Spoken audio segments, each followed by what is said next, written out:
Welcome to the Geometric View, Episode 22, Season 2. Our guests today are Demystifying Science and Azra Wind. Eric Lerner's model of quasars, the unified field within the number line, the Dougherty matrix, and the Dougherty network. We will also get into cyclotron resonance, cyber-cephalization, tagmosis, and segmentation. Thank you for being here. I'm your host, Buddy James. Strap in. Here we go. Please support us on our Patreon link below. Thank you. Calls are going out here. We got people joining in. We got Michael McDuffie. We got Maximilian. Welcome to the Geometric View, everybody. This is episode 10, season 2.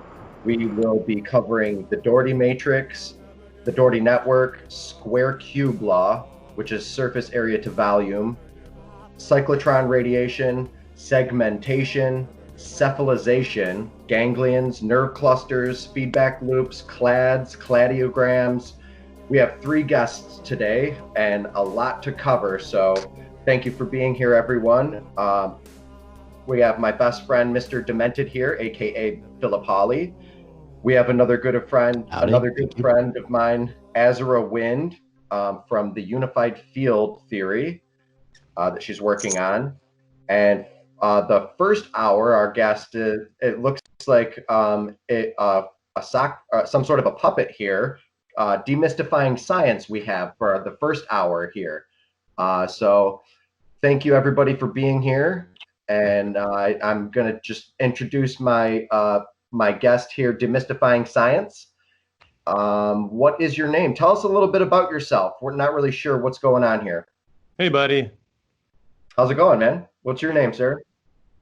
My name is Mickey. Nicky, nice to meet you. Mickey. Oh, Mickey. Okay, with the all Mickey. right.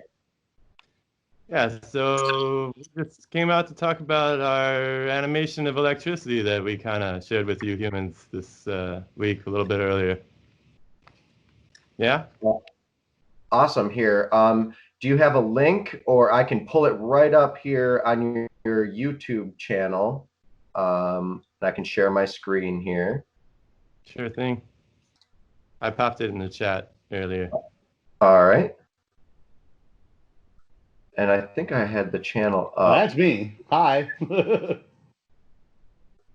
Okay. You guys see my screen? Yep. Yeah. All right. Here we go. Just go to Demystifying Science. You could just type visualizing electricity into Google. That'll work. I had it the other day.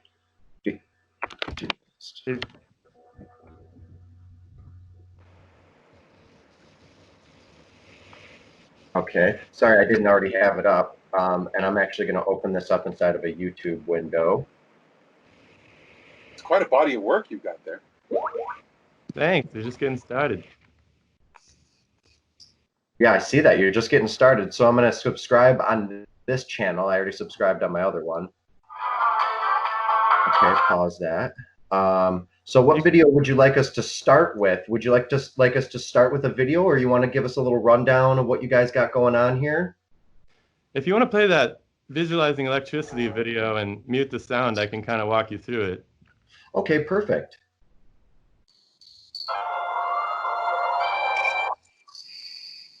All right, I'm going to put it on full screen, and Mickey's going to take us through this here. All right, so we want to visualize electricity, voltage, and current. So we got this mock-up of a hydrogen atom. And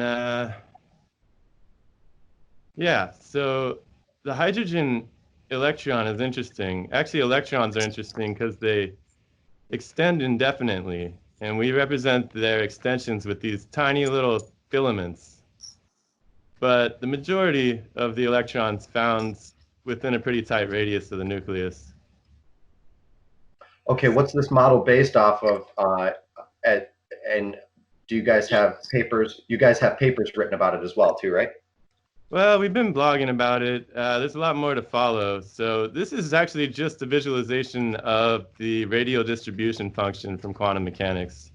Okay. So this isn't like a new model or anything. We're just trying to we're trying to sort of help people visualize what the atom could actually be doing. So we drew this little circuit. These are just single file hydrogens, which is obviously going to be a difficult thing to pull off in real life, but it gets to the heart of matters. So we see these hydrogens, and they're all aligned, and the lower voltage hydrogens, we represent voltage with the speed of rotation.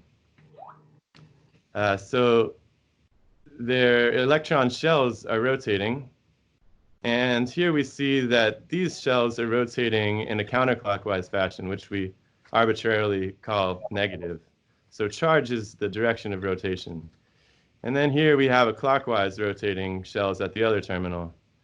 And then when we bring these together, we can arc a current. So charge is the chirality, the handedness? Yeah, exactly. Okay. So we kind of use these to illustrate the concepts of angular momentum with respect to the electron. And this capitulates the motive pressure from quantum mechanics. And we think of it sort of like the gearbox in your car slamming into transmission.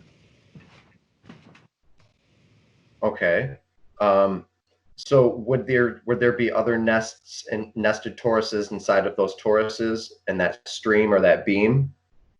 Yeah, so it gets a little hairy for actual wires, right? So obviously this computer doesn't have a bunch of aligned hydrogens in it that you're talking to me on right now. You got, different metals, and metals have really beautiful they have beautiful shapes, as you're aware of. Their electrons form these really lovely orbital patterns, right? These mostly the d orbital of metals. And so what that allows is lots of different surfaces like this that all can have cohesive momentum. This shape here is a plasmoid, right? Well, what can you define that for me? Sure, absolutely. Here, let's we had an episode just about this model specifically, and we showed how matter is formed and nucleation occurs using this type of double torus stacking. Cool.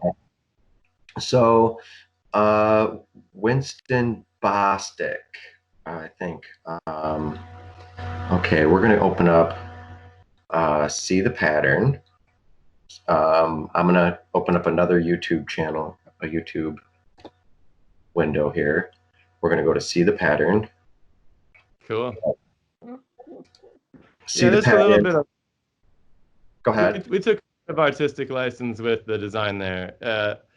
Really, the s orbital is kind of best approximated with a sphere, but didn't look celestial enough for us. So, like I say, real atoms that we're using every day on our spaceship, they're not hydrogens. So we're trying to approximate the whole electric phenomenon. Okay, so a plasmoid is a pinch in an electric field, basically, or a flow. There's a pinch in plasma out in nature, in strings of plasma. The geometry of black holes, transmutation, nucleosynthesis, plasmoid quasars. This is another one of our episodes. This is great. This shows you the same dual torus stacking right here. All right. And it shows that there's a helix at the top that pinches it down using kink instability, which is a type of a scientific term for when these wrap around each other like this in an azimuthal type manner, these helical threads. So like at the center of your torus that you're showing here, your dual stacked torus, you can see that model works like this. And here, there's conscious energies, living plasmoids, plasmoid quasar, this. Still not seeing anything on the screen there for some reason. You guys don't see my screen? I don't see any of the things you're talking about, unfortunately. I'm seeing your screen, buddy. Okay. I don't know who else is. Maybe you have to. I can see it. Maybe you have to hit something on yours, Mickey. Maybe you have to go back and then come back, or just call back in. No. And maybe you can see. We can see your screen. We can see your screen. What he's saying is that the things you were describing did not appear on the screen. Yeah. Trying to show, Okay. I can't see the screen either. This is Azra. Okay. So, Azra, you can't see the screen. You guys want to hang up and call right back, or just jump right back on the call? Try that. I'll do that. Okay. Yeah, try that, because sometimes that works. Thanks, buddy. Yep. Yeah, I can see the screen, but I can't see any of these visualizations. Okay. It's got to be on your end. If you hang up and then call right back, maybe that'll. Sometimes it gets screwed up like that. That happens to me sometimes. User error. I don't know how it, or maybe it's in the system. All Skype. right, we'll be right back, buddy. Okay, sounds good. So while they're gone, I'm going to start to explain some of this model here that we saw some of the images. Hey, bud, not to cut you off too much. I think you might actually, when you share screen on this, does it ask what tab to share or what window to share? You might have accidentally clicked on the wrong tab. That can happen. Let me try. I don't know how it works in Skype, but I mean, I do a lot of video conferencing, like a lot. Share my entire screen. You guys seeing it? So do you have other options when you go to screen share on this? All right, what are the options? there, buddy. That is now being shown. So you have the right window showing now. Okay, good. All right. Okay, sweet. All right, this is exactly where we need to be, and they'll be back on here shortly. I do want to mention, buddy, I posted a video to some classic electromagnetic experimentation done, and there's some magnetic footage that I hadn't seen before in 1971 at some point. Nice. I want to even show it. The geometries in it are totally pertinent. So at some point, it's like 12 minutes. It's unbelievable. Awesome. Yeah, there's a bunch to cover today, so I'm excited. Our first guest only has an hour, and we're thankful for their time. Hopefully they can see the screen when they come back on. Yep, we're here. All right, perfect. Okay, Mickey's back. Can you see this? Beautiful. Yep, I'm with you. I'm pressing play. All right, now, don't mind that. This next thing coming up here, Ramon can probably explain what that is, but here's some images of chirality. Did I already skip it? Okay. These two opposing spiral streams get wound and bound inside of each other. This is Bostic's model of I think it's Bostic's model of a plasmoid quasar black hole. So, because a quasar is a black hole. Now, it reminded me of your model because of this. This is what a plasmoid is. And then you stack them on top of each other and you have a plasmoid beam. This is like one of the fusion reactors or something, huh?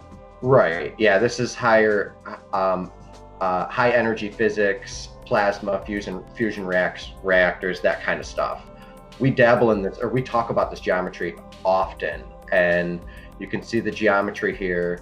I just wanted to bring that, and you can see how it comes out of the center of the galactic bulge. And this is our friend Gareth. This is his channel. We talk often and frequent. He's on a lot of these podcasts. So there's a preponderance of flow and abrading and the twist of the field, which they also called frame dragging. Yep. So this is kind of what we based our hydrogen atom on, was the spiral. Okay, nice. Yep. Yeah. So we see kind of eye to eye on that, and I just kind of wanted to bring that up because it just reminded me so much of it. So let's hop back to your video here, but I guided the viewers to see where that kind of information is, so they can check that out. And we also have our own podcast, like I said, right here, which I can copy and paste that in the link here. Copy, because the geometry is really good. I mean, this is the same stuff you're showing. This is similar stuff that Nassim Harriman was showing. We're not the first people to this model, but you look at the helices and the ways that they're braided here. I'm the first at showing how the Dougherty set, or how plasma braids or Birkeland currents actually scale from layer to layer, from double layer to double layer, with an outside and an inside of the shells.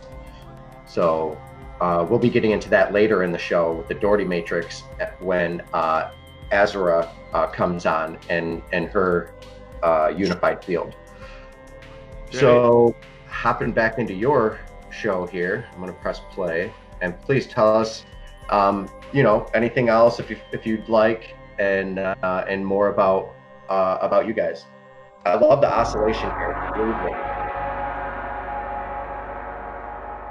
Yeah, so the big idea is just to try to visualize these phenomena using actual atoms, which we think is kind of a big improvement over, hydrodynamics or little electron beads flying around like in this picture you got up right now, which kind of stretches the mind as to how that actually provides motive force at a distance. So, yeah. That's what we're doing, and I think we're gonna put out some more animations in the next few months and cover all the big ones, magnetism, gravity, light, stuff like that. And I think we'll continue to use these very universal geometries to illustrate those, because in so much as we can tell, nature likes to repeat itself. And what gave you the idea for the puppets that you guys use? That's both really creepy and cute and weird and interesting. So, all the above. Well, we're trying to make it over to Earth right now. I'm back here. You can see this is actually the Orion, what you guys call the Orion Nebula, and usually my partner Quinn's here with me. She's actually sleeping right now. It's there's not much to do in space, so we figure we'll make it out there eventually. Planet and where your planet is, and what your I caught an episode, and the episode that I watched, you guys were talking about how sometimes viruses can give us advantageous adaptations, and you guys were able to start seeing the low frequencies, the heat waves. Yeah, we got the ability to see heat, which was pretty cool. Makes it a little hard to hide your farts, but otherwise it's pretty cool. So I think you humans are starting to understand the evolutionary role of viruses finally. We're not allowed to really give away too much, but I think you guys are on the right track. Where are you guys based out of on the planet here, since you've arrived here on the planet? Well, we're not there yet. That's the best news I've heard in 6 months. So, that's good. Good to know. We're on the right track. You're on the right track. Getting a little feedback, guys. Perhaps the wrong train, but the right track. Someone's got to mute their mic in the background, guys. Yeah, somebody's got a lot of background noise. All right. Please and thank you. So, this is beautiful. I love the oscillation. I love the breathing aspect to it. This is similar to a lot of the work that Chris, our colleague and friend, is working with Terrence Howard and his models. Thanks. So the breathing is actually supposed to represent quantum jumping. So the breathing kind of pumps out these light signals, and we're going to get to that eventually. Those little filaments you see sticking out, little hairs everywhere, those are like the tail of the distribution. So that's the tail of the electron, which kind of extends definitely out to the other atoms. So it's toroidal and helical. So there would be the tails are helical, and they kind of have a Birkeland sort of geometry to them. Right. When we get to Is there light. any centrifugal force? What's that? Is there any centrifugal force? Can you elaborate on that? The fluctuation of the toroidal field. If you put it that way, I was just wondering. I mean, it would have to have a centrifugal force also, right? To fluctuate. So all these atoms are physically entwined with one another through their little tails there. We call them filaments. Mm-hmm. And they're tugging on one another, and that's going to be really important for gravity. And they're pushing on one another, and that's going to be really important for light. So it's beautiful. Thanks. That's exactly what I'm gonna take the screen here and share my video of me, if I can. Okay, I have to disable, stop sharing, turn my video on. So do you think those filaments are like topological lines for electrons to follow? Kind of like, a grid? Yeah, so I think to work off of historical human models, I think it's sort of like a structure of what used to be called the ether or something like that. Right. So it's we give it a radial structure, actually, that radiates from atoms to one another, if that makes sense. So if I could say a note real quick, the science and the mathematics of what you and I are both doing, what it sounds like, is in a book here with a gentleman that we're corresponding with. This was supposed to be at the beginning of the show, but it's here now, so whatever. I have the book in my hand. Vladimir B. Ginsburg, The 4D Spiral Space-Time Torus and Helix, Prime Elements of the Multiverse. Now, in here, he goes through and shows the trailing string and the leading string of helices, like you're talking about. There's a leading string and a trailing string. I want to show this book and show people it's extremely math heavy, but if you get it, it's literally, we're in correspondence with this gentleman, and if anybody has any questions, he's waiting for us to question him. This is the basic structure of the helix. So can't see your screen, unfortunately. It's my little bubble. It's the little, it's my little, I don't know if I can make that bigger or not, but yeah, it's just tiny. So yeah, that's the book, and he's been corresponding with us. So if you have any information, I mean, if you want to correspond with him as well, he's waiting for our questions. So yeah, so it's really just to capture all of the standard math of the standard model in a visual fashion. That's really the goal of our project here with the atomic phenomena, at least. That's awesome. So what kind of angle are you coming at it from? It sounds kind of like an electric plus like mainstream science, kind of quantum. What angle are you coming in at it? Well, mainly we just want to use physical objects, things that have shapes, and we want to make sure all of our physics starts with objects. That's really what it comes down to. So we're trying to illustrate all of these different phenomena that are invisible, like light and electricity and gravity and magnetism, with objects. Not, we're not going to start with these sort of abstractions like fields and forces and stuff. We're just going to use regular old objects and have them produce the phenomena, because it's easier to understand that way. So here's the book I was speaking of. I'll share the link. Cool. copy. It's Unfortunately, it's a also Walmart. it's easier to be related to reality that way too. Yeah. Yeah. Yeah. Definitely. I like the what direction you guys are going with it, because it can bring the children into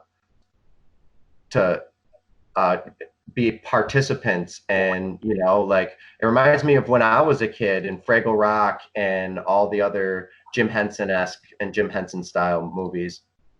Thanks, man. Yeah, we're stoked to be getting involved. I mean, can't go anywhere. Stuck on this spaceship, and I'm kind of more excited about like the Miss Frizzle vibe. I'm kind of like in that zone. She was pretty cool. Oh, I love Miss Frizzle. Remember Miss Frizzle?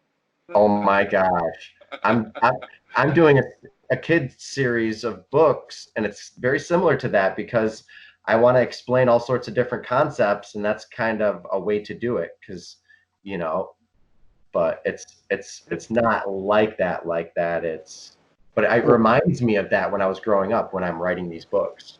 I'm actually getting a lot of Syphil and Ollie vibes, like Hell yeah.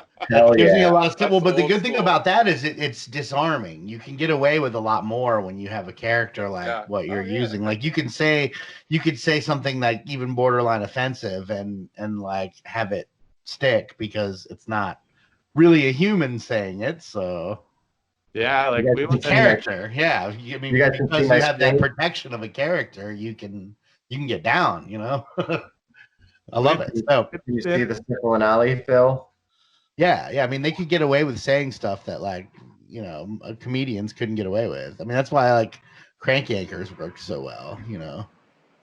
That's why It's a puppet saying it, so it's okay. Like Adult Swim, they do that same thing. Because it's cartoons, they can get away with whatever they want. South Park, another good example. But yeah, kudos. We'd love to interview Neil deGrasse Tyson or something. Yeah, it'd be awesome. Yeah, you could do like Sacha Baron Cohen kind of interviews. It seems like it's this harmless puppet, but you're getting hit with hard shit. It's cool. You don't even know what punches we're packing. Yep, exactly. Like, Yeah, oh, this looks cute. Yeah, sure, I'll agree to that. Why not? Kids show, fine. Have you ever seen Wonder Chosen? Anybody out there seen Wonder Chosen? Oh, look it up. It's genius. It's a kid show, quote unquote, but it's not. Nice. Awesome. Well, if you have anything else to share, otherwise, we have a couple of other guests today. Thank you for being on. Sure, man. Thanks for having us. I hope, you're welcome to stay on the whole episode and come on anytime you want. I'm always erasing people off of our channel, unfortunately, because I can get plenty of people. I can get plenty more, but I can only do 20 people at a time on the phone call. But a lot more people can join. It's just that the call can't happen. Like it can't go out. So they have to know that every single Saturday at 1:00 p.m. Eastern Standard Time, the show is going on. You can feel free to jump on. So thank you very much, Mickey. I believe investigating other platforms might be a good idea. Just saying. Oh, we've done that, but it's hard enough to introduce people to one. All right. Well, it's true, but this platform's wonky. I love you though. We'll be back with magnetism in a couple of weeks. See ya. Awesome. Thanks, buddy. Thank you very much, Mickey. Wonderful to meet you. For showing us your channel. Bye, guys. I can't wait to dig into your website and check it all out. Yeah, please do. Yeah. Bye. If you guys could share that website in the link, I can also put that up there. So thanks, Mickey. You're welcome to stay here for the rest of the show. For our next, all right, jump in right in between here. I'm going to, actually, you know what? I'm not going to do that. I'm going to, we have Azra Wind here for our next guest. It is 1:33 p.m. Eastern Standard Time. And welcome to the show. We've met a couple times. Well, we met once. You were out in 2018. And so you're a wonderful person. It was great to see you and have you here. And so you tell us a little bit about some of your story, and we can jump into one of your videos or however you want to play it. Great. Awesome. Thank you, buddy. Yeah. Thank you for being here. You bet. Of course. Thanks for having me. I really appreciate it. Sorry, I couldn't figure out how to even turn my video on before, so I'm glad you figured it out. Thank you. I couldn't do it. So yeah, a little bit about my background. I don't actually have any formal education with physics, mathematics, or any of the beautiful things you guys are working on here, although it's directly what I've produced following a near-death experience in 2014 is directly relevant to everything you're touching on. And I wish I could have caught the first video that you were referring to, the toroidal nesting, because basically I've made a discovery about our number line, and I found within it that prime numbers, which are currently considered mostly random, are actually highly ordered, bound by algebra, and create geometry when primes specifically are pushed together. So it's an incredible organic patterning that manifests in the compression of prime numbers, and it speaks to a number of things, specifically. So when I'll back up a little bit and go into the story a little bit more. I was super sick.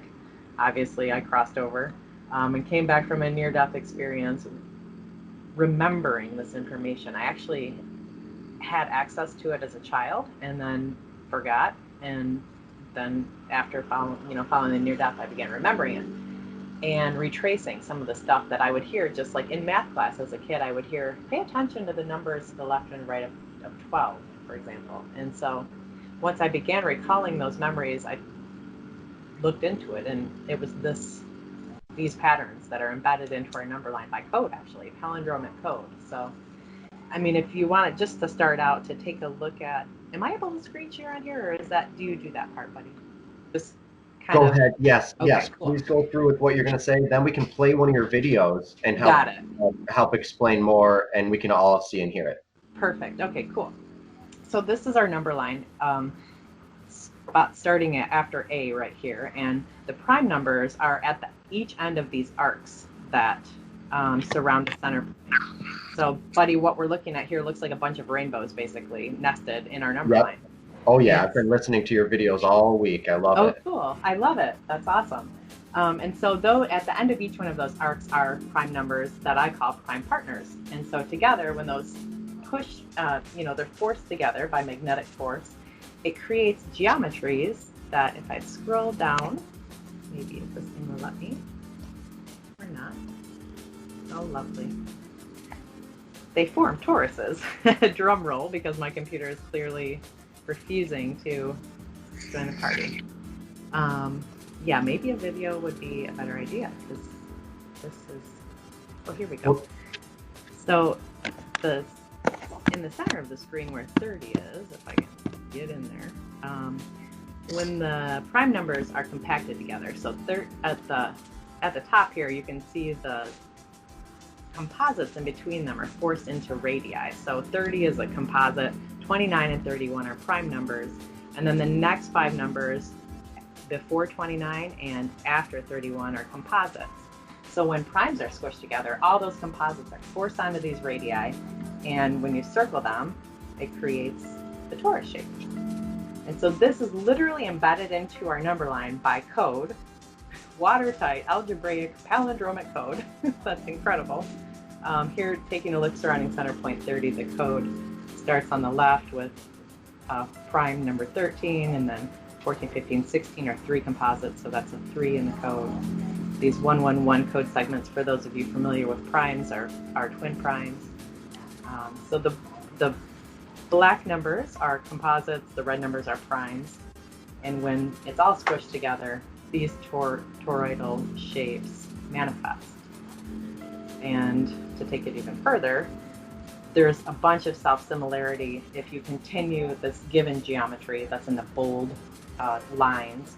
If you continue that as it is started there and just follow the same pattern, it's basically a fractal. And they all turn into the same shape, which is incredible, even though the geometry initially is not the same. So it's concentric circles, concentric nested toroidal circles, and That's spheres. That's right, absolutely.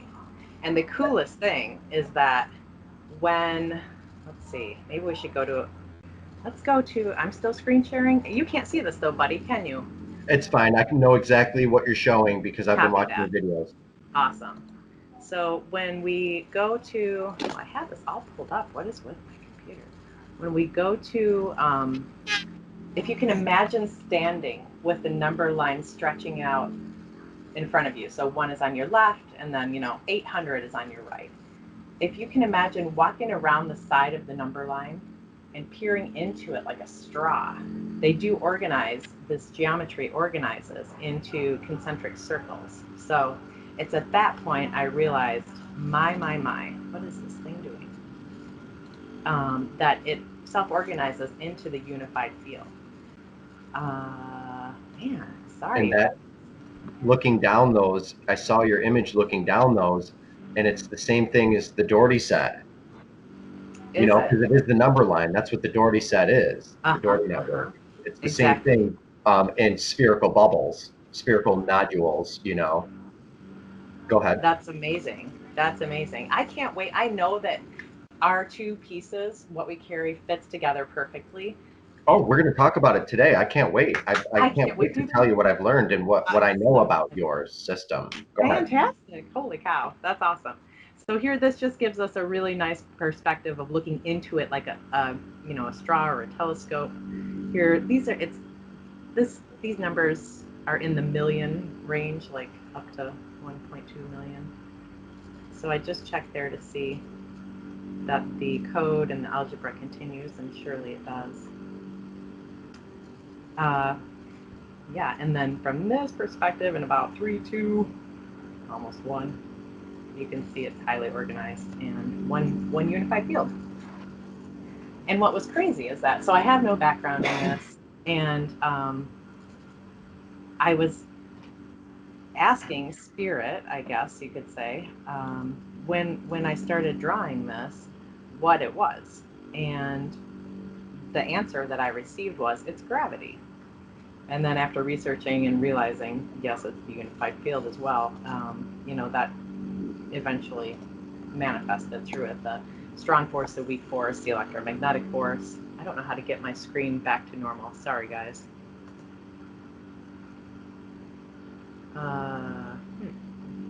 You want me to share the screen, my screen? That'd be lovely. All right. I can take it over here. Cool.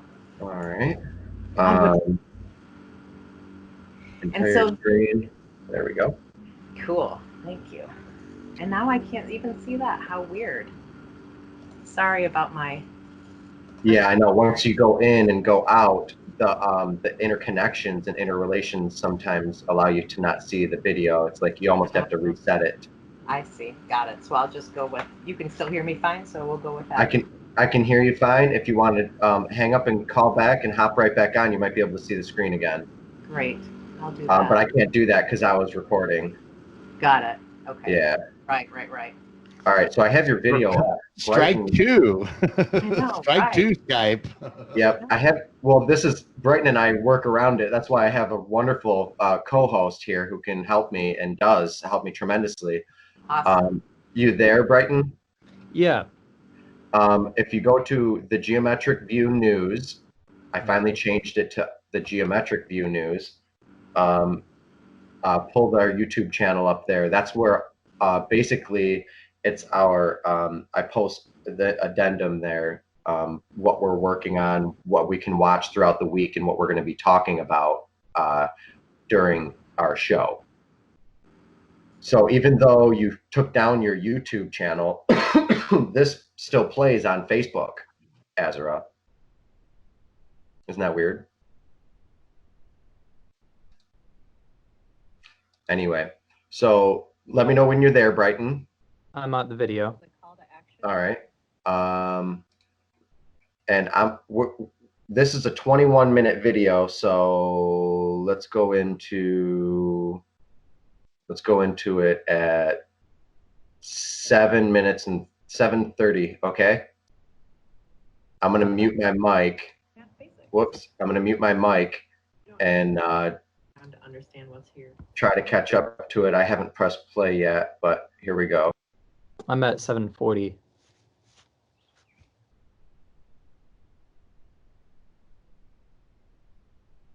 Yeah. All right. Tristan, Here we go. to start in order to explore. Knowing the difference between a prime and a composite number is the first step. Composite numbers, just as the name implies, are made up of more than one part. For example, there are 3 ways to create the number 12 through multiplication.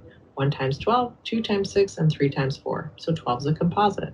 Composites can be evenly divided by any number used to create them. Prime numbers are only made up of one part. The only way primes can be created is by multiplying 1 times itself. For example, only 1 times 5 is 5. And because of that, 5 is prime. Primes can only be evenly divided by 1. Here are the top 9 things you should know about this code within our number line. Prime partners, number 1. Something I discovered about primes is that while they occur independently, they actually function within a partnership. At each end of these arcs is a prime number. Together, those 2 numbers function as prime partners. Number 2. Prime partners follow the formula A plus C equals 2B. They are the A and the C in the formula. This works because prime partners are symmetric to center points. Surrounding center point 9, prime partners 7 and 11 sum to 18, and prime partners 5 and 13 also sum to 18, double the center point. Number 3, threshold primes. These are the boundaries or the extent of the geometry. They act as bookends to it. Surrounding center point 9, 5 and 13 are the threshold primes. Surrounding 30, 13 and 47 are the threshold primes. The next external primes to these are not symmetric to those center points, and their sum is not double those center points. Looking at center point 9 again, for example, the next prime outside of it to the left is 3, and to the right is 17. Their sum is 20, which is not 18, and they are not symmetric to center point 9. The threshold primes separate pieces of geometry from each other. Number 4, quantities of primes in composites. The numbers on line C represent quantities. The one underneath 5 represents 1 prime. The one underneath 6 represents 1 composite. The first 3 represents the 3 composites above it, 8, 9, and 10. Likewise, above the 5s on the line, there are 5 consecutive composites. Outside of numbers 2 and 3, which are both currently still considered primes, no other primes are known to occur consecutively. Because of this, prime numbers will always be a quantity of 1. The radii that makes these circles within our number line are created by consecutive composites. Prime numbers are the spacers between the radii. Number 5, palindromic code segments. Because of prime partner symmetry, consecutive quantities of primes and composites surrounding a center point are palindromic. As the threshold primes separate these geometries, the quantities of primes and composites are also separated from line C. I call these individual packets palindromic code segments, or PCS. This is not only in regards to number, measurement, distance, spacetime, and gravity are also broken down into these palindromic code segments. Number 7, averages. The average of each radius and of each base code segment is its center point. Number 8, composite prime ratios. There are only odd quantities of composite numbers between primes. Since these form the radii heights are 1, 3, 5, 7, 9, etc. Each radii height containing the same quantity of consecutive composites has the same composite prime ratio. So all 3 count radii have the same ratio no matter if they're in the double digits or in the thousands. While numbers grow larger numerically, the higher you go up the number line, all matching radii heights are united because they are the same ratio. Number 9, repeating code segments. Adding to the wider type quality of this code in our number line, 75% of the code segments occurring to 881 are repeated at least once by the time you reach 2000. When prime numbers are compacted together, they force the odd quantities of consecutive composites between them that were running horizontally into a vertical position. These can now be used as radii. Circling these radii forms the geometries we see in the number line. It's at this point the connection to the torus becomes visible. We can go into what that means more in the future, but you can see here, shown in yellow, that 3 spindle tori manifest surrounding center point 30. Okay, so let's go ahead and take a look at our number line with the prime numbers compacted. On the left-hand side, I have the primes listed so you can see each one of them. There's going to be some debate about the first few numbers that I've included in that group, but we can talk about that in the future. I also call this the pi line because of the obvious connection to pi. Let's see, in the center along the central axis of the number line, the radii center points are listed so you can see each median of each radius and then the median also of each piece of code per color. So the first code segment being purple, 6 is in the center point of that one, so that's the median number. So I would call that base code segment 6. But I don't want to get too detailed. I just want you guys to get a visual tour of what is embedded in our number line by code. This is meant to be viewed vertically, but I'm going to rotate the view horizontally so you can see more geometry at once on the screen. I'll do that in just a second. This is just so you can kind of become acquainted with the intended perspective of it.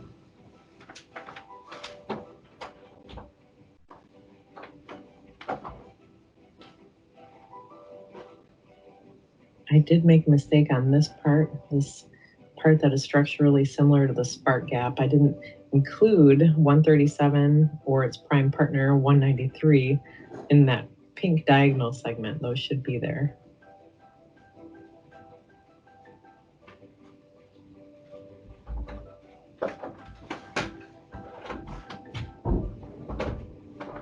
All right, let's take a look at a different perspective. Oh, wow. There we go. And I'll zoom out a little bit so we can get more of this in here. I'm just going to go back to the beginning and then we can take a look along the whole number line.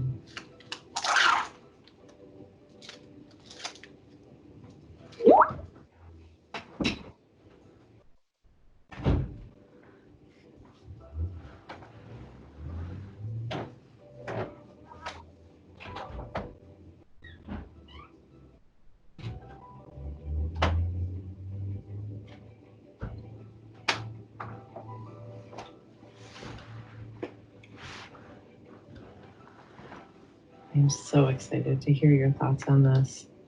How incredible that this is in our number line. Truly amazing. By circling each number on the radii, interference patterns seen in holographs become apparent. That means it's more than likely that holography is a fundamental part of the nature of reality.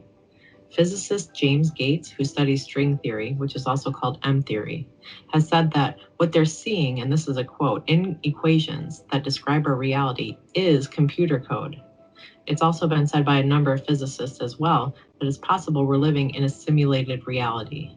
The fundamental discovery arising from the geometries created by prime partners helps substantiate theories that suggest we live in a holographic universe. So what does this mean? Basically, that primes are not only not random, but they occur with intelligent, intentional precision design. It's very likely we're going to be able to use primes to study both quantum mechanics and the cosmos, both quantum gravity and gravity. What's in our number line shows that space-time and gravity appear to be quantized or broken down into packets. For those packets to exist, and given the nature of a palindrome, a beginning section of code, geometry, and algebra must have a relationship with its end or future code, geometry, and algebra. For that to happen, it seems past, present, and future must coexist. So even on the edge of the infinite, where there's no outside point in which to measure to, these predetermined relationships are still present.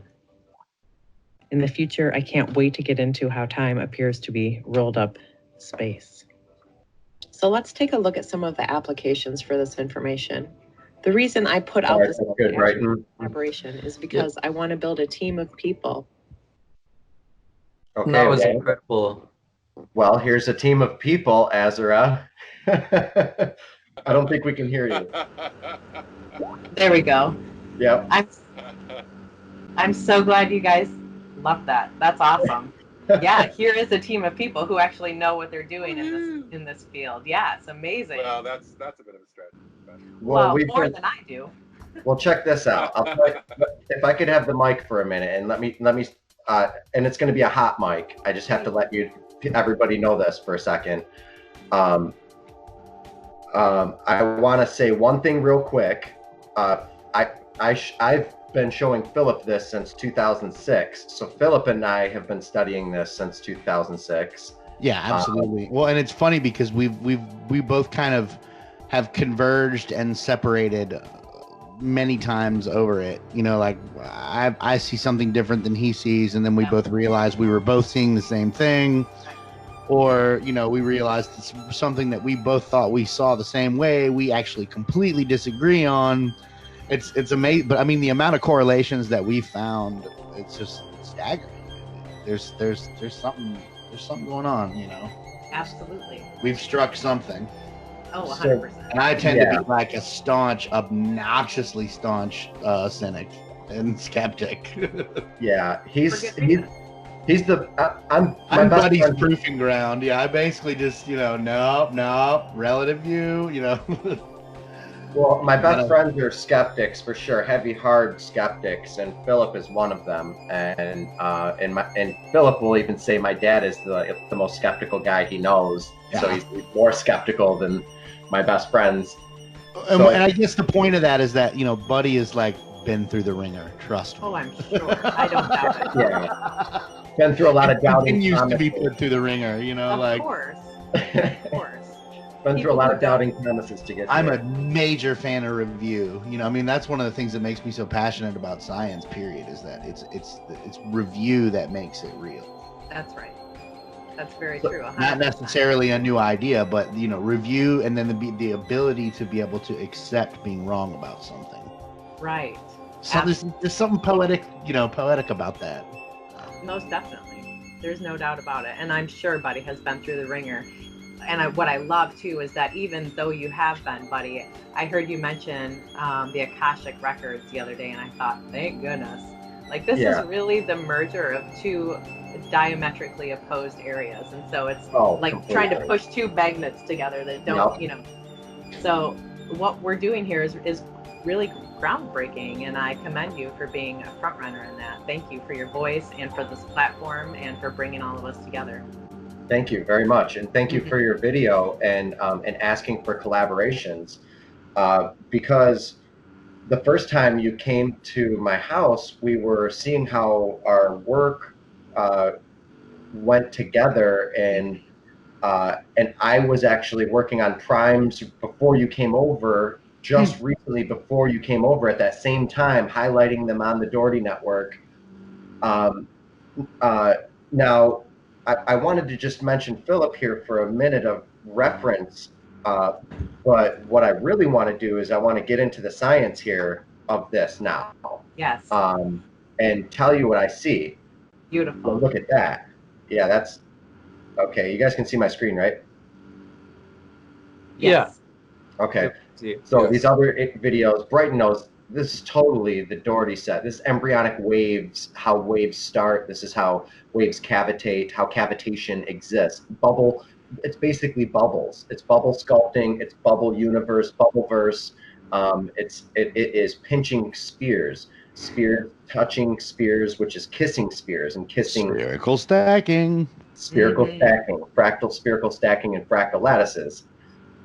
So ultimately, I want to show you directly scientific papers about this, because as we all know, I've been studying this for a long time, trying to figure out what the Dougherty set is. Okay.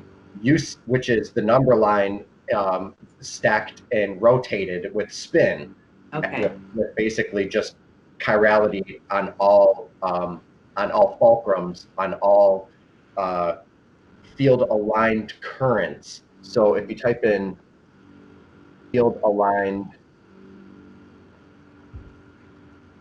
current, you'll see images for Birkeland currents. Okay.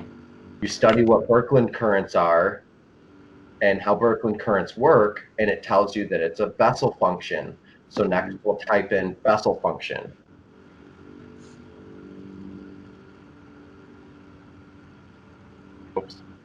Yeah. Sorry, I'm a slow typer. Whatever, though.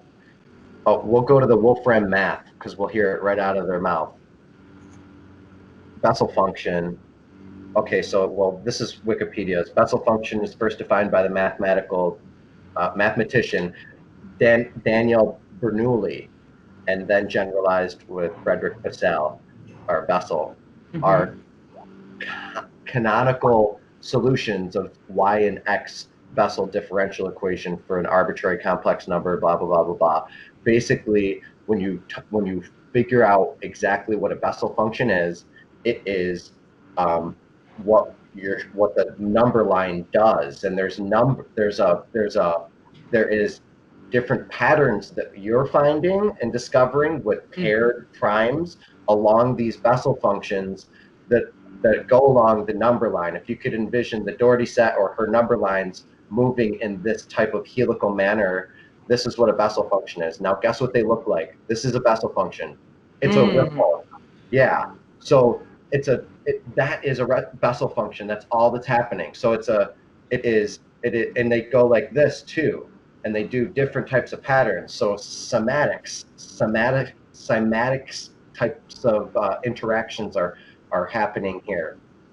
Yes. Then you go deeper into it, and you see that it's all just nested toruses, and nested tube toruses are what the Bessel function is.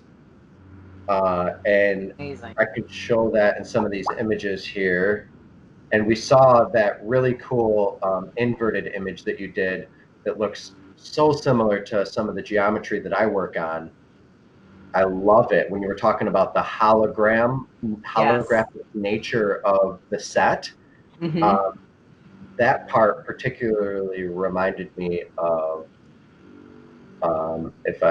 this image right here. Yes, me too. I can definitely see the correlation for sure. Because we're doing the same thing here. Yep. And what you're finding is that there's these bookends that you call, and they meet and create double layers. That's what's happening on every single thing. Double layers is what's happening on the magnetosphere. There's a double layer that creates the inner and outer of these Bessel functions, or how these wave propagations emanate.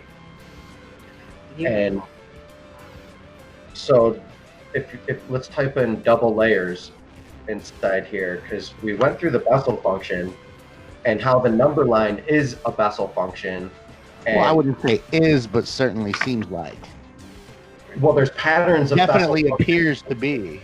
There's patterns of Bessel function behavior inside of the number line for sure.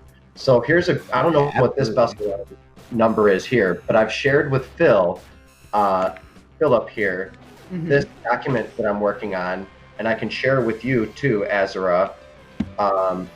This is in Google Docs, and Philip and I, when we feel like it, are gonna work on this when we're not morel mushroom hunting. It's basically just coming up with the right Excel equation. Well, not Excel. We're using sheets, but. Okay. So, Azra, this is literally. Oh my gosh, line 20. It's still loading. Sorry. I'm going to show us some of the most fucked up things I've ever seen in my life. I'm studying this, and I don't know shit. Nobody really knows shit about this. Sure. And this is totally relevant. Oh my gosh, I'm so excited. Holy cow, you guys. Oh my gosh. I can share this with you, and we can all work on it together. Yeah. Now watch this. This is literally the Dougherty matrix. Okay. This is the algorithm of the Dougherty set, which is the. Oh, did it bleep out for a minute? Yep. Okay. It had to turd fart. Okay. So anyway, this is the Dougherty matrix. This is the Dougherty network, and this is exactly what we look at when we see the Dougherty set. I can't wait to talk to you. You're blowing my mind. I know. Yes. Yes, I can. So- This is amazing. I'm so excited. Keep going. Sorry. This is literally the matrix of how nested toruses propagate off of the sun. This is Seems to be. Yeah. magneto.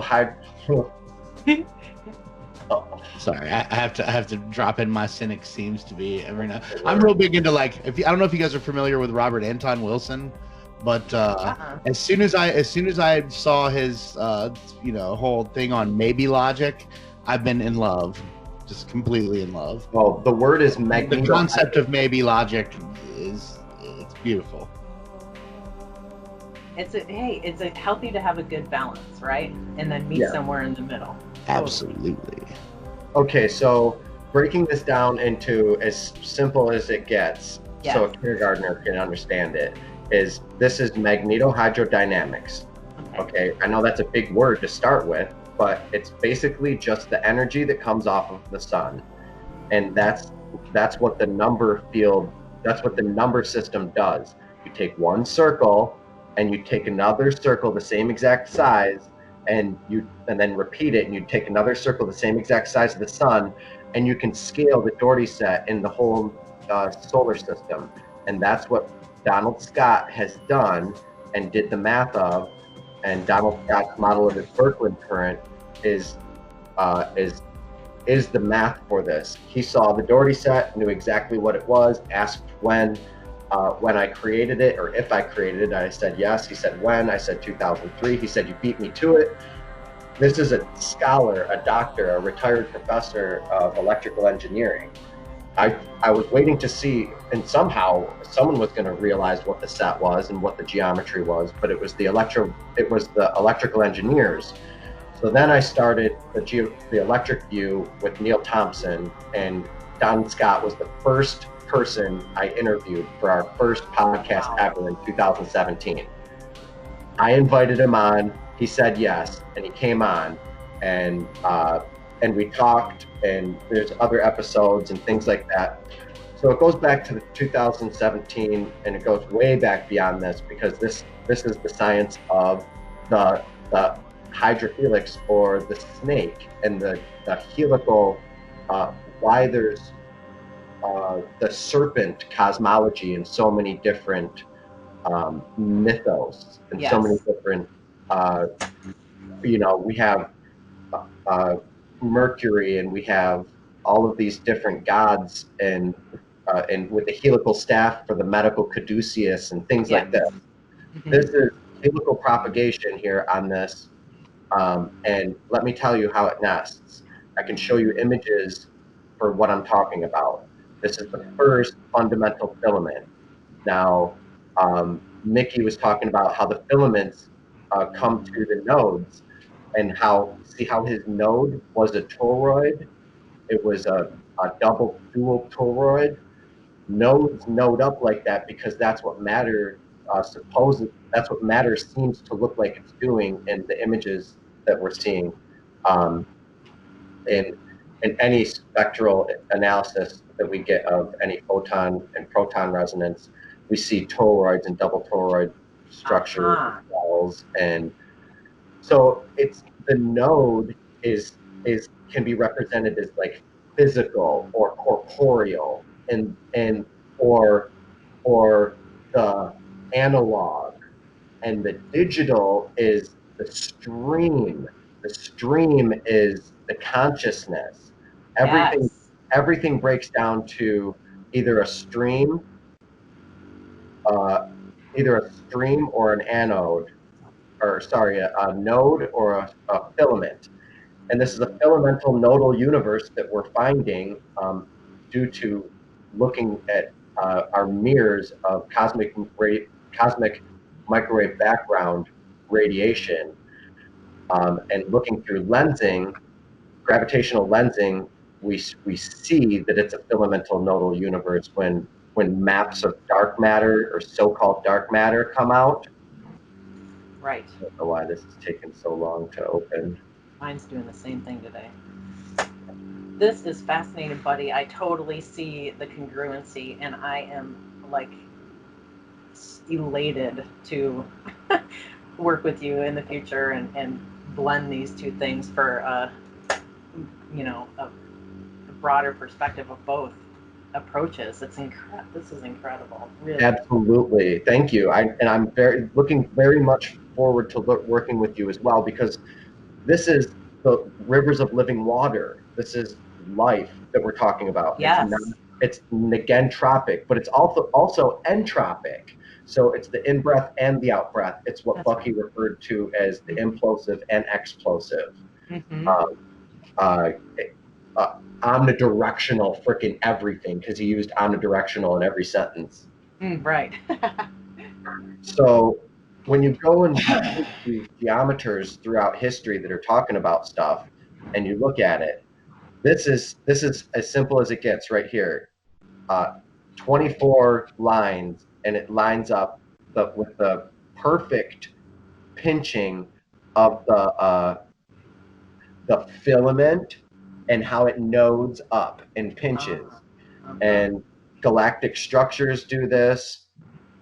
What's this? I don't want this. Oh my gosh, that's annoying. Okay. Wow. Let me pull up. And there is a massive connection to time too. I cannot wait to get to that part of the, yes, okay, back to this. That's, oh, or not. Either way, the time aspect of this, because space and time are intrinsically connected.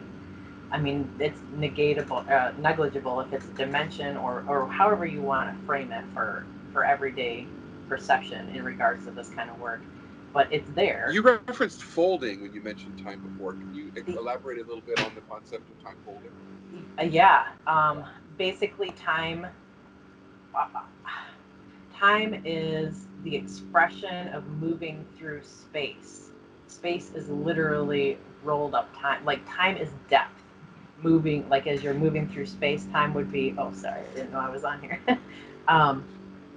Literally depth, because the number line is, you know, what was his word, omnidirectional, is everywhere. It's stretched out like in a quantum, you know, on Planck length, and also in, you know, parsecs. So no matter what scale you're working on, it's there. All of these prime partners and those relationships are there, so that you can track where you're at in relation to those as you move through space. And so I would actually, it needs a visual kind of to understand it completely, but it relates to 0 point directly. And well, there's a few terms that I try to avoid in my fields of inquiry. 0 point's one of them. Okay. Space-time is one of the words, or two-word combination, because you can describe that as topological manifolds or hop vibrations or twistors, or there's a bunch of different words that you can use for that, and it kind of confuses people sometimes. So I try to stay away from that. But here's the science of what you were talking about. Here's Don Scott's paper. He published this in 2015, and there's the cylindrical Bessel. This is a Gaussian Bessel filament. Now I'm working directly with an astrophysicist, and we're going to get into what he had to say about the what I'm working on and what I proposed as a cavitating universe, how everything is cavitating. And bubble cavitations and things like that. And he seems to think that I'm correct. And we'll get into his analogy of the Dougherty set and some of the reasons and direct evidence that he shows to hold up the Dougherty set, the number line, your work, our work, and what this is. So here you can see the Bessel function. That's what I wanted to show. Look, there it is. Your nested toruses. Yes. Yes, totally. Yes. Okay. Gosh. And there they are. Yes. Oh, and and I think you saw that video too. Exactly. You're exactly 100% spot on. Yeah. The same thing. And here's the top of the sun. The sun does it. Here's the top of Jupiter. Planets do it. This is what Birkeland currents are. They are counter-rotating sheaths, And what you have discovered is the sheathing mechanism of the breaking up of the layers, and that's what is the Dougherty matrix, which also I have discovered. But you stumbled upon the prime numbers that split up certain areas and keep these disassociated. Right. You see the different sheathing here? Mm-hmm. Yes. Now, I see. This is on a stellar length. This is cosmological. These filaments are everywhere. And they follow basic number lines because all it is all the numbers are frequency. All frequency is a repetition of a pattern, the same pattern. But then you start to get into what you were talking about, constructive and destructive interference, and then you get into the work of Richard Merrick and Richard Merrick's interference theory. But you can also take it to a level that I've taken it to, and I can't wait to get into my topic later after we're done with some of your work, but it's still going to flow all the way through it, which is cephalization. I learned that word the other day, and fuck, I'm hot on that trail so bad, dude. I'm snipping it down like a fractal hound. I'm just fucking barking at it, dude. Nice. Okay, and I'll show you guys what I mean. I actually wrote that word down because I knew it was the latest buddy word I was going to have to learn about. It reminds me of head, like cephalic usually relates to the head. That's interesting. Yep. It's the coalescence of consciousness at one end of a string, basically. Oh, wow. That was beautiful. Yeah, we're going to get into it. Oh, believe me. Oh, believe you me. Although I don't know, I hear personification adjectives, and I start to that cynic wall starts to build. But okay, good. I'll go with you. That's good. I'll definitely hear you out. I try to wear both hats at once. That sounds like a one humanization of something. Yeah, well, it gives me a splitting headache. It's interesting where you're going with this. But it's a good headache. It's a good headache to have. Right, It's a learned headache. I mean, ultimately, if what we're dealing with here, like, is the unified field or something close to that, it would have to encapsulate consciousness. So yeah, it's not far off what you're saying, I don't think. Yeah. Oh, we're gonna get there. Believe me. Okay. Once we get there, we'll be there, and it's gonna be in a couple of hours. But because this show goes on, and as we know, we pontificate and like we're porn stars of some sort of. Oh, we do go on, girl. We do go on. A question regarding consciousness that's been on my mind for a long time is whether it is purely algorithmic, such as a cellular automaton would be. Are thoughts and conscious constructs generated via algorithm rather than complete free will? Well, can I touch on this real quick? Yeah. Speaking from having had the experience not only once but a few times of crossing over, when you get into that space, it's really interesting because you would think, okay, so you die, but that's not actually what's happening.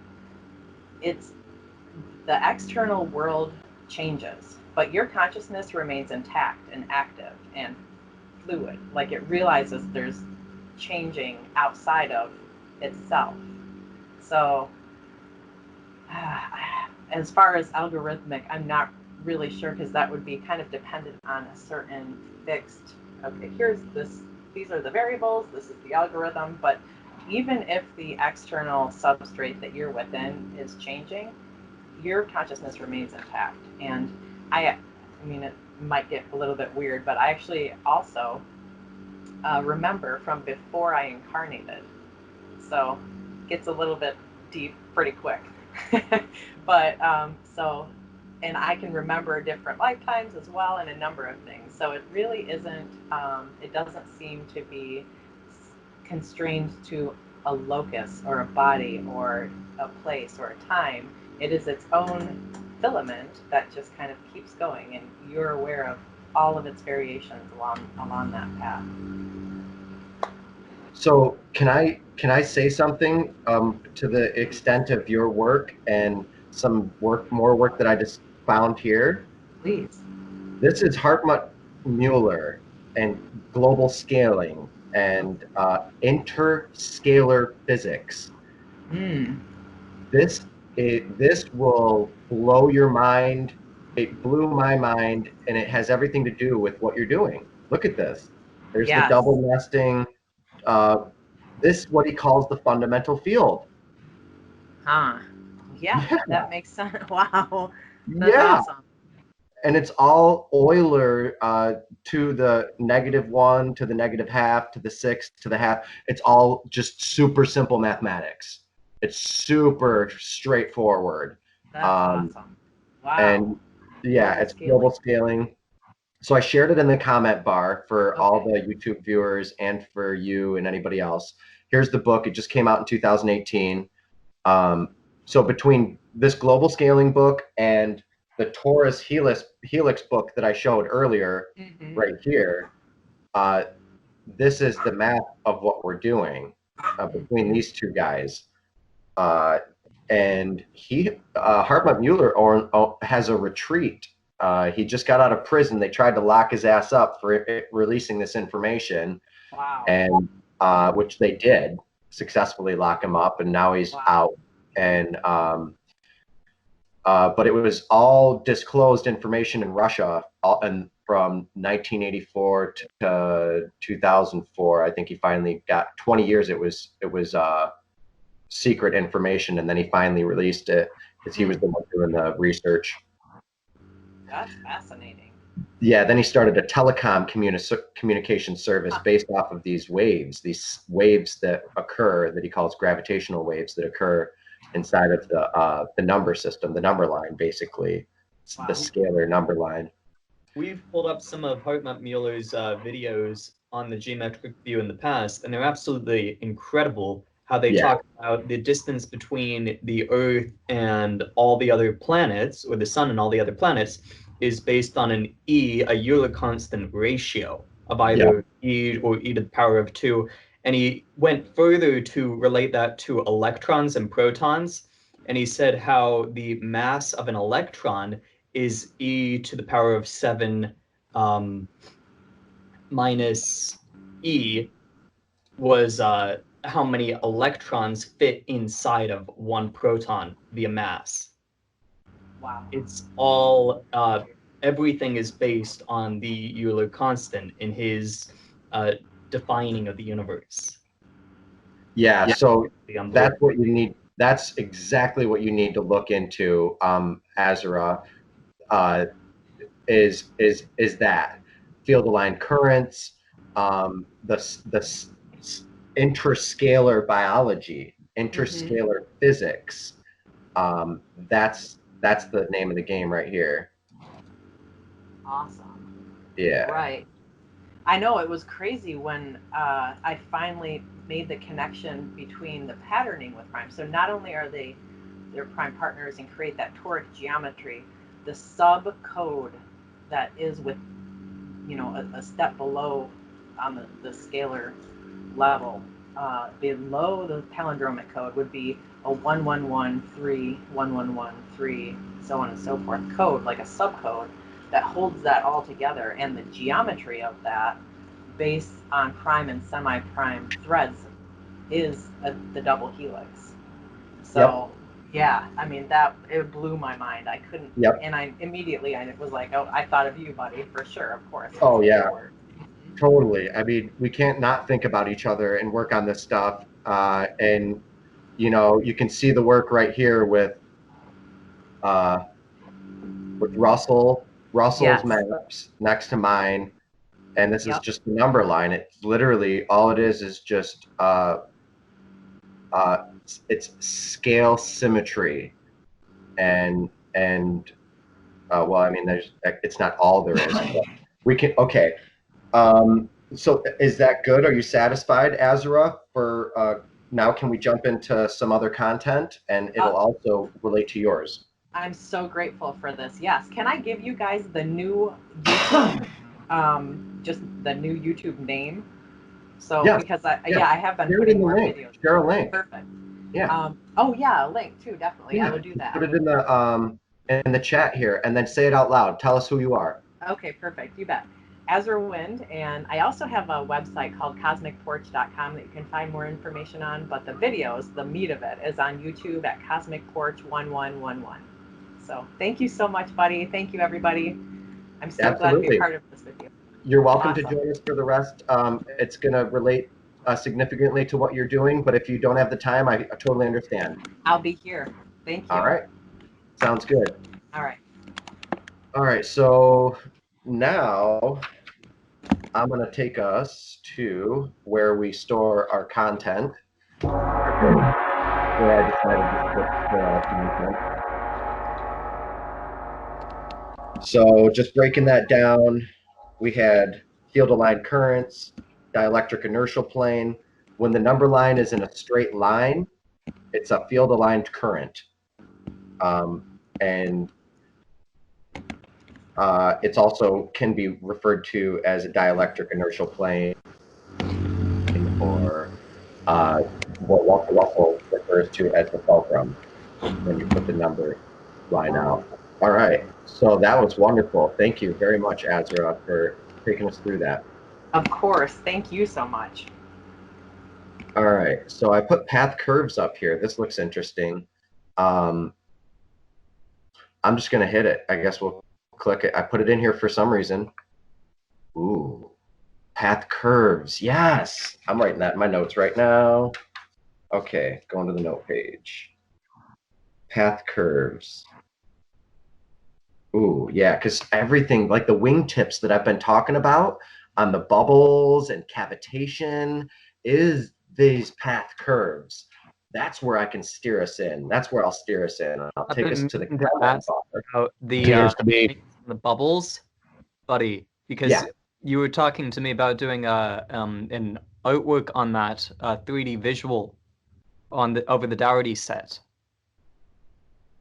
There's a construct that I wanted to work on, which was the cavitation bubbles in your Dougherty set. So perhaps another time we should talk about how to do that collaboration.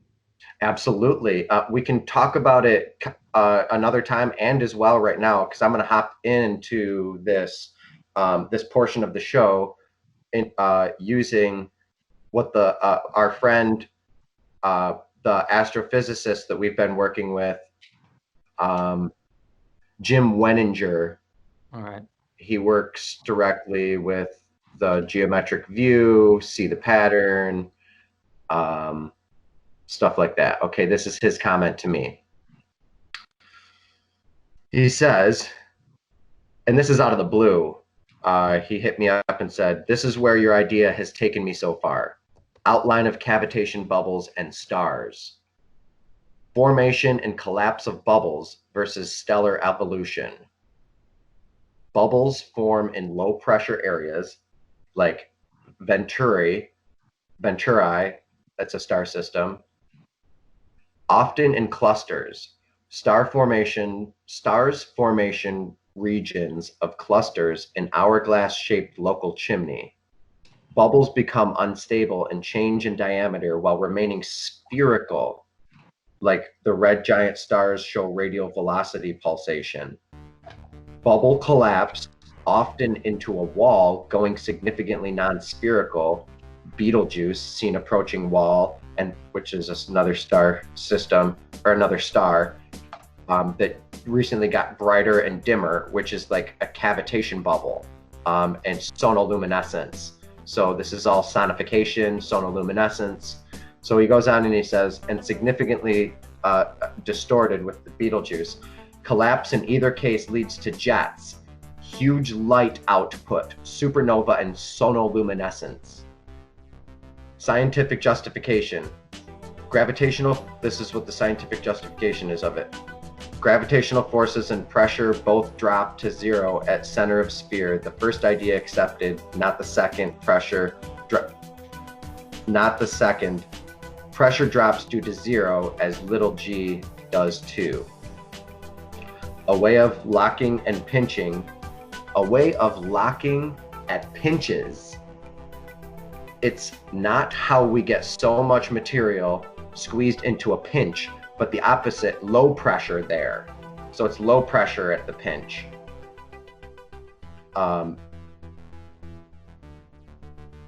Evident for hollowness or shells, seismology studies show hollowness of sun, dense shells for Earth, Moon, rings like a bell, more massive isotopes migrating towards surface of Earth. So like the planets are hollow, double layers and surface tension, problem of why sun is so spherical while gas giants are not, goes with recent papers showing that bubbles surface tension is in fact due to double layers, and papers showing sun should have gravitational segregated charged layers, while planets don't have the required gravitational field. So the nuclei as bubbles too. Okay, so that was on the macro, this is on the micro. With the idea of similarity across scales, we have that the best model of protons is charge at surface. Bubbles form into clusters with platonic solids, shape, and adjust to new platonic solids when one bubble collapses. So that's just some thoughts on a cavitating universe. And if those of you who don't know what cavitation is, controlled cavitation, it's basically vortical, same Bessel function type of Birkeland current type of flow or rheometry that we've been looking into. So this is another way to look at it. I just sketched this up real quick, showing the micro one current going in one direction, this going this way, okay, and the chirality of it spinning anti-clockwise. Then the next current up here, as it jumps current and voltage and charge goes up, it goes the opposite direction. The flow goes the opposite direction, counterclockwise, counter rotating cylindrical charge is what this is. This is a force-free field-aligned current. So this would be another way to look at the Dougherty set, the number system, or what Azra has been working on. I guess just artistic rendition to get your mind thinking about it, but it also shows the reality of how the layers happen between, and the charge differentials between the size of the layers, how it can also be just controlled with spherical lensing or spherical stacking. Spherical pressure gradients is what Walter Russell referred to it as in an electrical universe. This visual is absolutely incredible. It looks like some sort of DMT entity. Was wondering if those are a few questions about it. Are those toroids that are moving along the line, or are they they all have sections, agency. Hyperboloids? Also, is this transversal in nature, or are you only looking at the electric field versus the electric and magnetic? Well, great questions. I'll start it with, I believe that in the breakdown of the number line or the Birkeland current or the fundamental field, like Azra calls it, is based off of toroids and helices are more fundamental than gravity or space-time. It is what makes up the constituents of the field creates the form. So the hierarchical nesting of toroidal structures builds the hollow tubes that construct the Markland convection happens at all of these double layers. The double layers happen where the spheres pinch or kiss and charge. A waveform moving across a toroidal, a line of toroids altogether. Is that? Yeah, that's one way to look at it. I'm showing that fundamentally this is all the field aligned field, the field aligned current of a Birkeland current can be seen as just nothing more than the toroids and helices. This is a winding torus, but as the torus winds, it has a leading trail and a trailing tail. So there's a leader and a trail that comes off of it, and that's what you find inside of Vladimir Ginsburg's book. So once we start to get into this math more, we'll be able to ask him the correct applicable questions to get the answers that we're looking for, because he did the math. Like literally, he's done. He dusted off his hands, and he's been doing this for a long time. I tried to get him on the podcast, but he declined because he's more reclusive, and it's all basically I don't know if the right word's neoteny, or I forget the word for basically doing it all in your family. His son publishes, he does the work, like his son puts it together, like it's all just, he works as a family. So he's not very out there in the world with his content. So it's kind of hidden in nooks and crannies. But he's ready for our questions, and I already got a list of questions I'm gonna approach him with. How about nepetitious? So that's a good one. You that's said a good one. Neopathy? I love it. See, these words, I write these words down because I think you're amazing. Like the idea that you create language to describe things is really indicative of your genius. It's really a core, in my mind, it's one of the ways I can tell how fucking smart you are. It's because you literally have to make up words to describe what you're trying to articulate.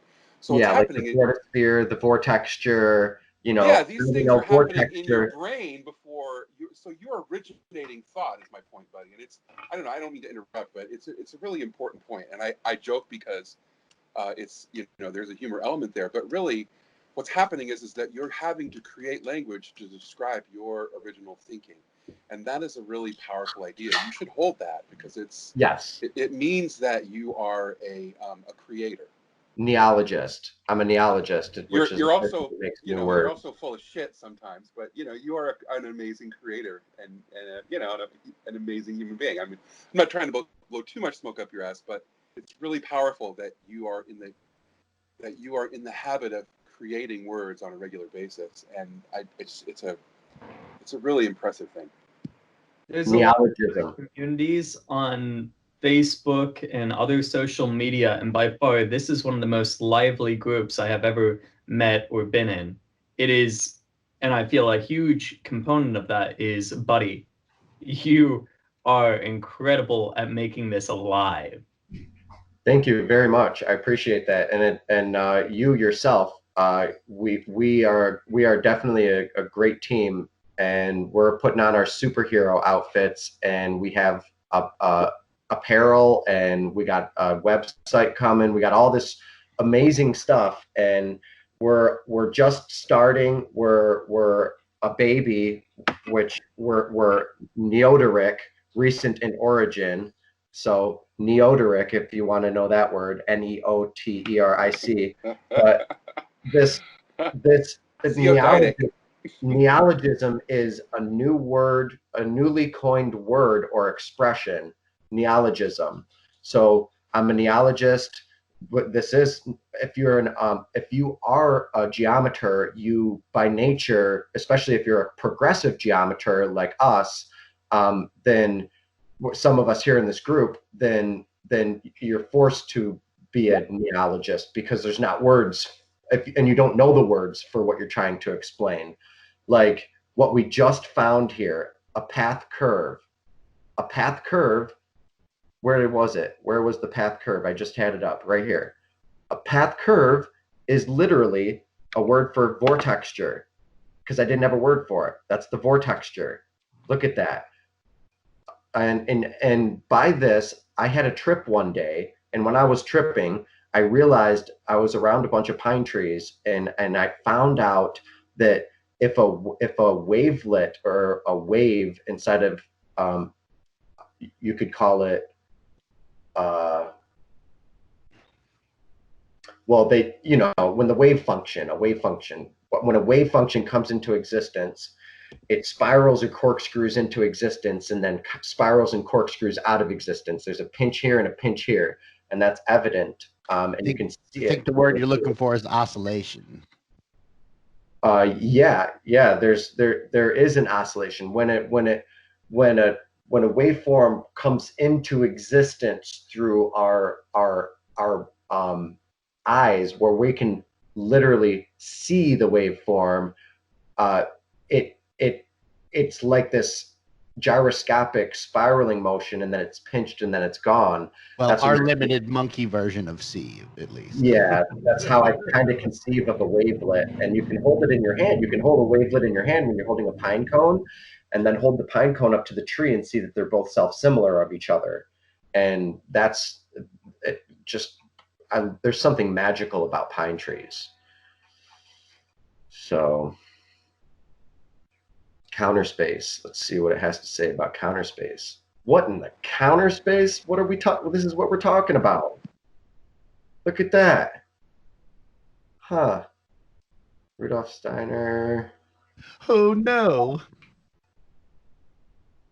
Look, you got the fractal iterations, recursions, networks. Okay. Anyway, so let me hop into our next subject. Path curves. That was fun. That took us down a rabbit hole. We went to Azra. This is really, really, really fucked up. Because this is how I discovered cyclotron resonance and what cyclotron resonance is. Watch this episode if you have time. We're not going to do it today because it's the History Channel. They'll probably cut the video immediately. As I have to admit, guys, episode 12 on the last video somehow maybe got a copyright strike or something, but it's not there. And I have to look on the channel and see what happened to it. But it was the one about... You'd be surprised. Sometimes it's something that you wouldn't even think would have a copyright hit on it. Right. So I looked and it's not there, but you guys remember what episode our last episode was? It was about the number 3, which was Indra's net. So I love Indra's net. That was like one of my favorite episodes. There's so much content that we take down and that we learn here. And because it's really like I kind of browse through some stuff during the week, and good content just kind of siphons its way to me. So let me explain something about helicon physics here. This is an episode about a crazy girl that became a zombie, and they supposed that it was from the auroras, the northern aurora borealis. And she couldn't snap out of it, and she walked her way into... Wait, do what now? Is this from like seeing them, or she had an electromagnetic interference issue? This is the thing. This is. I'm just curious. I just because that's an important distinction. Yes. I think. Let me go into it. This has been reported throughout cultures for eons about how weird people act during aurora. I never knew this. During auroral phenomena. I love you, but define reported.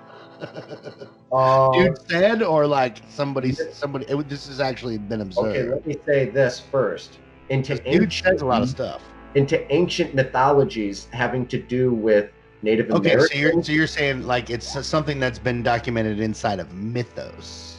But that it's their belief system, and they see it. Okay. So this is okay. They see it. Okay, so anyway, let me bring in the idea of Ragnarok. So this is more of a like supposed correlation, not necessarily like a studied thing. There has been studies on it. Which is fine. I mean, a supposed correlation can lead to a discovery. Yes. So watch the episode if you want to see more. There's been a lot of research about it, but sometimes people go crazy during auroral phenomena, heightened auroral activity. So they're trying to figure out why. This is like an episode that's trying... They've in the episode, you totally forget about the lost girl. It sucks because they're like into all the science, and then you're like, well, what about the lost girl? Like, hello, isn't that how the episode started? So anyway, so down this wild goose chase, what I'm getting at is they start talking about cyclotron resonance and what cyclotron resonance is. And it blew my fucking mind. I never knew this, but cyclotron resonance is, I'll scroll up right here. That's cephalization. Dude, you gotta be fucking kidding me. It's on one of my other pages. My shit's been not being able to post because I'm barred from Facebook, so they don't even let me post on my own pages half the time. Motherfuckers. Yeah, fuck you. You can hear me, Mark Zuckerberg, and all you Facebook people. Anyway, they put me in Facebook jail for 90 days for no reason for sharing our platform here. I don't think it was like intentional. I know. I just had to make it personal. I know. That shit got personal, son. I mean, you know, if it was indeed personal, I'd be the first one to back you up on that. But yeah, that's so. I'm going to go to my own page to try to find exactly what I was talking about. But on the way through, I'm sure we'll find other content. So I would like to say that facelessness does not negate criminal activity. Just because it's not personal doesn't mean it's not an infraction on our person. Right. Okay, I'll buy that. Well, on a side note, the Geometric View website is in development, and we need all of your help.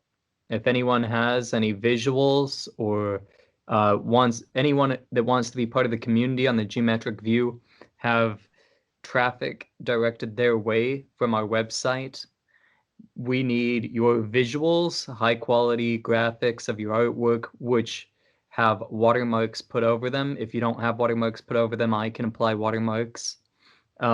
We need quotes that you identify with, or a short descriptions of who you are and what you do.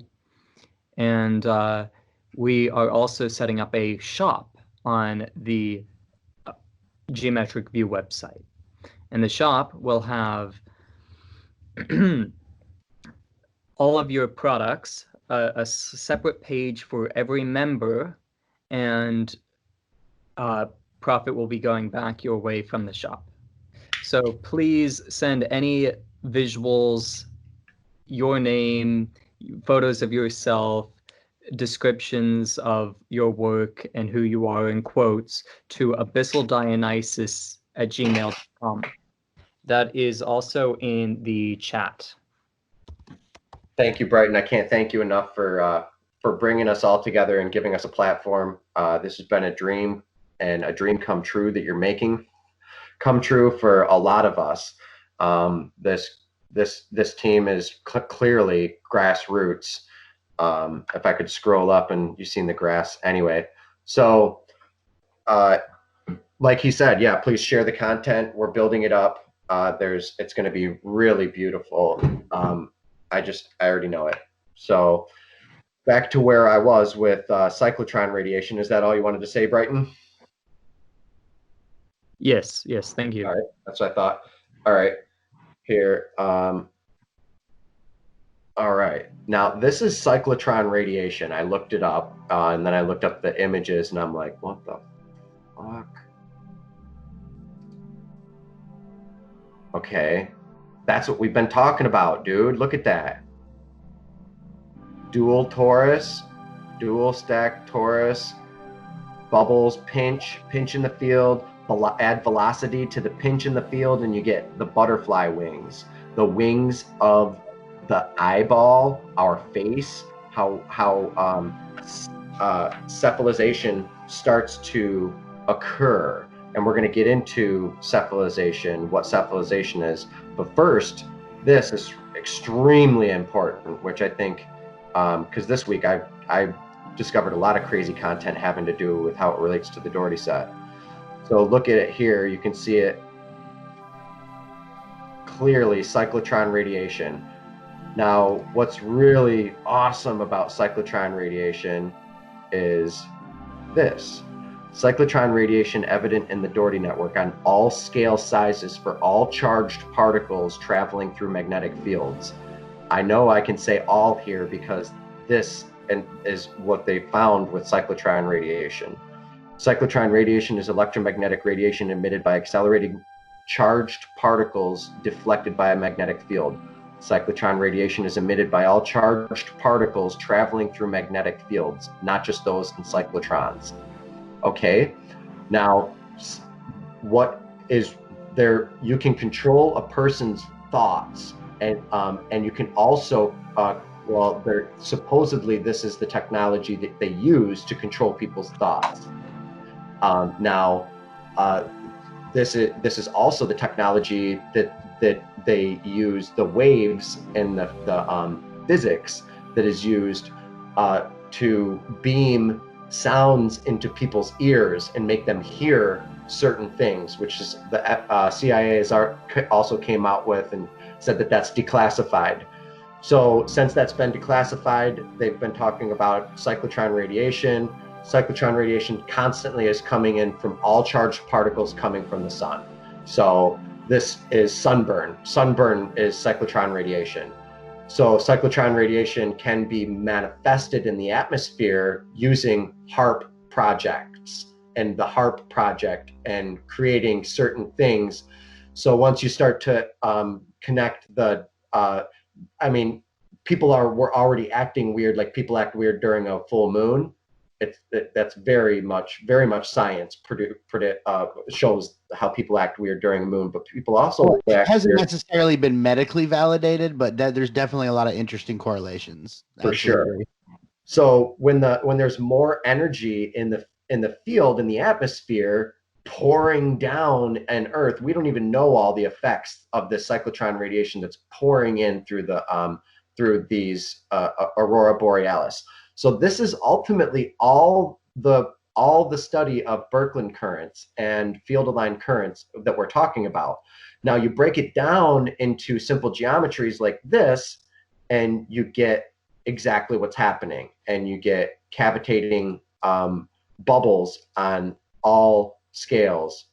Now I think I shared in the comments here another image of, I thought I shared another image of the set, but it's on the larger particles have the cyclotron radiation, so do the smaller particles. And when they're moving through cylindrics, like we were studying with the Bessel function and the collimated cylindrical counter-rotating structures, that's what it is. So basically, just now, I exposed the geometry and other geometries of the fields of cyclotron radiation, which is extremely manipulative, and they can they can fry a person's inter bodies on cellular levels. They can destroy your guts, make you have to shit. This is not sound, or actually, it has to do with sound. It is sonic, I believe. But just for clarification, who's this they? Whoever is working in HARP, whoever's working in the HARP, the High Auroral project that they're working on, and that they said is stopped, and then they since have built them all over the world. So it's not a joke. So you can look at HARP projects all over the world. Let's look it up. There you go. Now you're talking. So I actually watched the video, buddy, in its entirety.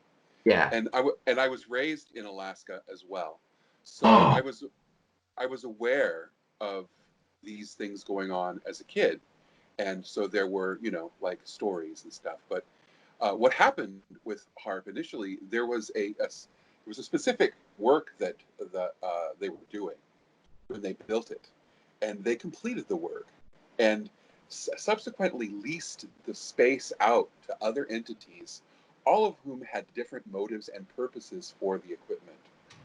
So it's really a more complicated story than what was presented in the video. Now, of course, the video wasn't intended to specifically focus on HARP, but the point is that the technology, the initial build for the facility, the mission was completed, and the information was garnered, and then there's a whole history, of course, that happened after that point. that is imperative that we understand. It wasn't just the initial tests that were done by the U.S. government. It was subsequent tests done by factions of the U.S. government and private corporate entities who've also applied and employed the technologies that were that are there. The facility itself, I believe, is currently in disuse, but but still exists. And on a side note, years after I moved out of Alaska, my father and his wife still lived up there, and I was a young parent and of two children, and I was thinking maybe we should move back to Alaska. It might be a good opportunity for the family. So I drove up there and visited for a while and decided, no, Alaska's not the place to be right now. So I decided to drive back via the Alcan Highway, and it's a 3-day trip, and so I would drive into the night often. And at one point, I saw the Northern Lights. Now, I had seen the Northern Lights many times growing up in Alaska, and had always been amazed by this spectacle, this display. It was like a show in the sky because they literally dance. These energy forms. So I saw out of my left window the sort of like Northern Lights happening as I was driving home to the continental United States via Canada, and sort of slowed down and kind of watched because what the hell, why not? And the form continued to move in front of me. The coalescing imagery, the spikes and flashes. And really, I got out of the vehicle and sat on the hood of the car because the hood was hot and it was sort of warm, and it was cold. It was snowing, middle of the winter. The only time to really drive the Alcan Highway is the middle of the winter because that's when the potholes are covered. And so I was sitting there completely by myself, literally in the middle of Nowheresville, Canada, and these Northern Lights danced just for me. The energy form literally moved from my left all the way across, which I guess would have been east, all the way west, directly in front of and over my vehicle, and came down at me until I became frightened. Like, I was like, this is actually seriously this energy light show that I thought was, part of nature, isn't it cool? I'm going to sit and watch this for a minute. I mean, my mindset wasn't sort of like, oh, this is some spiritual event. I was just very familiar with the Northern Lights. But to feel the overwhelming sense that these Northern Lights were moving toward me and dancing for me, and that I was the only one seeing them, and it was later explained to me that the heat and the electricity from the vehicle may have attracted the lights or whatever. I don't know. I mean, I don't have a clear explanation for what occurred, but I can tell you that the Northern Lights are, for me, an interactive experience. Remember last week on our podcast, we just recently, there's a scientific article that was published and peer reviewed, and it came out and it described how we are the same charge as the atmosphere inside of the Schumann cavity or Schumann resonance. What that means is that we control the weather with our breath. And I already knew this, and I've already had many witnesses watch me do this on large and smaller scales. And now moving towards what this is the fact that you are animate working with the animating the atmosphere and working with it. Now the charge is all, this is totally clear because we see lightning. That's what lightning is. It's evening out the field so the charge can be zero, so we can be the same field as the field and live in it. That's what lightning is. It's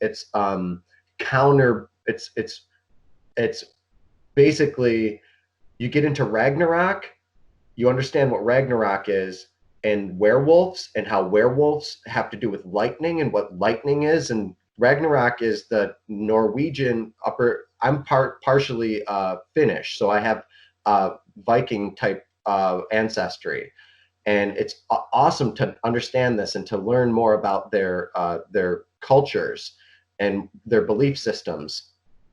So looking into Ragnarok is their god for lightning and thunder, and that's really important because in all of our episodes I've been talking about how the wolves communicate with lightning and thunder, and through the Whistler waves and helicon physics shows us that they do.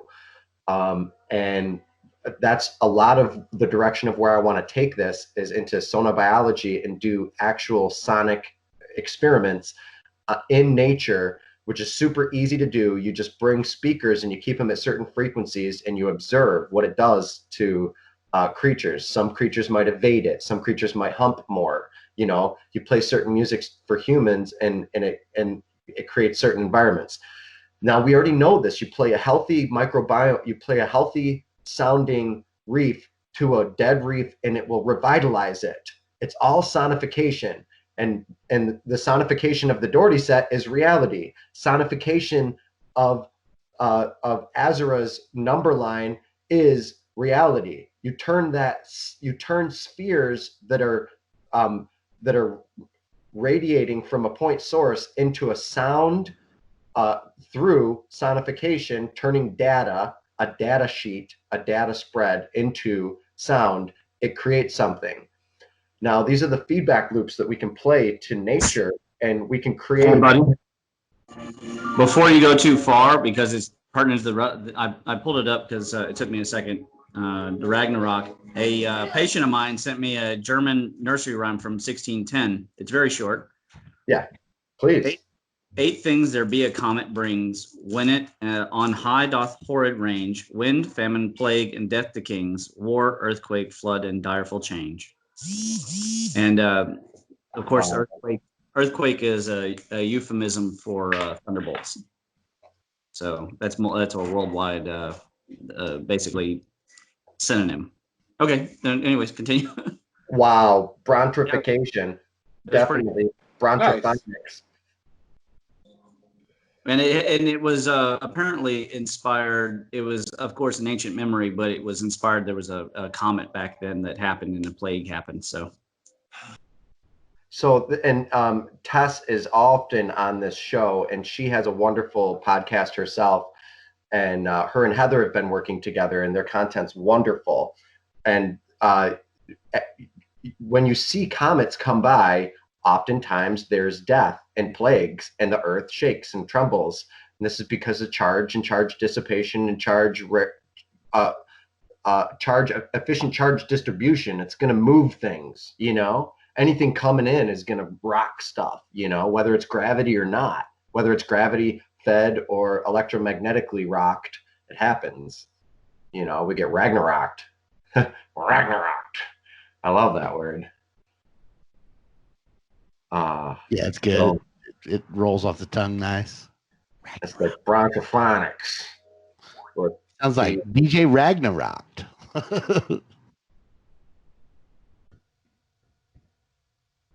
Brontrophonic. I didn't match anything. I don't know how to spell it. I suck. That's supposed to be the sound of thunder. I suppose that the sound of thunder heals certain things and creates ingredients. The thunder itself is ingredients for the earth, for phosphorus materials to change and catalyze into other elements, and other elements to change into other elements, or at least be pertinent and aware, because if all of nature is listening to sentinels and other creatures talking about other things, and they're speaking. Well, I mean, we've seen correlations in between. You know, I don't know how many of you guys out there are familiar with morel mushrooms, but I mean, we've seen a correlation between thunderstorms and the fungus coming up. You know, the mycelia seems to fruit after thunderstorms. Yeah, we definitely talk about that quite a bit on the show, Phil. And actually, that goes back to Paul Stamets and 2012 when I met him, and he came up and coined the phrase mycocosm, like mycology. Right. Or yeah, so that's the whole thing is mushrooms, and now everybody's kind of moving towards that idea. Even Discovery Channel and most of the big, certainly like mycelial networks. I mean, physicists out there. You could have just as much fun with a mycelial network as you could with the Dougherty set. I mean, like there's so many correlations that you can find. Yeah. Yeah. I mean, if you think about it, like any mushroom that you see out like in the grass or something, the mycelial network that's supporting it is like the size of a beach ball. You know, it's amazing. Like, yeah, there's our little baby. It's a good one. That's a really deep progression. I love how it defines itself as it grows thinner and the charge moves into thinner filaments. It starts off all fat and like cloudy, like very skeletal, very dendritic. Yeah, dendritic arborization for sure. It starts like a nebulous cloud, and then stars form on the filaments as the filaments become more defined as the charge moves its way through, and that's what Birkeland currents are, and that's number systems. All it is just propagation of filaments, you know, filament, and that's what the ether is. You know, we understood this at one point. Then the plasma physicists showed us what electricity was, and the show got hijacked by the energy companies. Fact.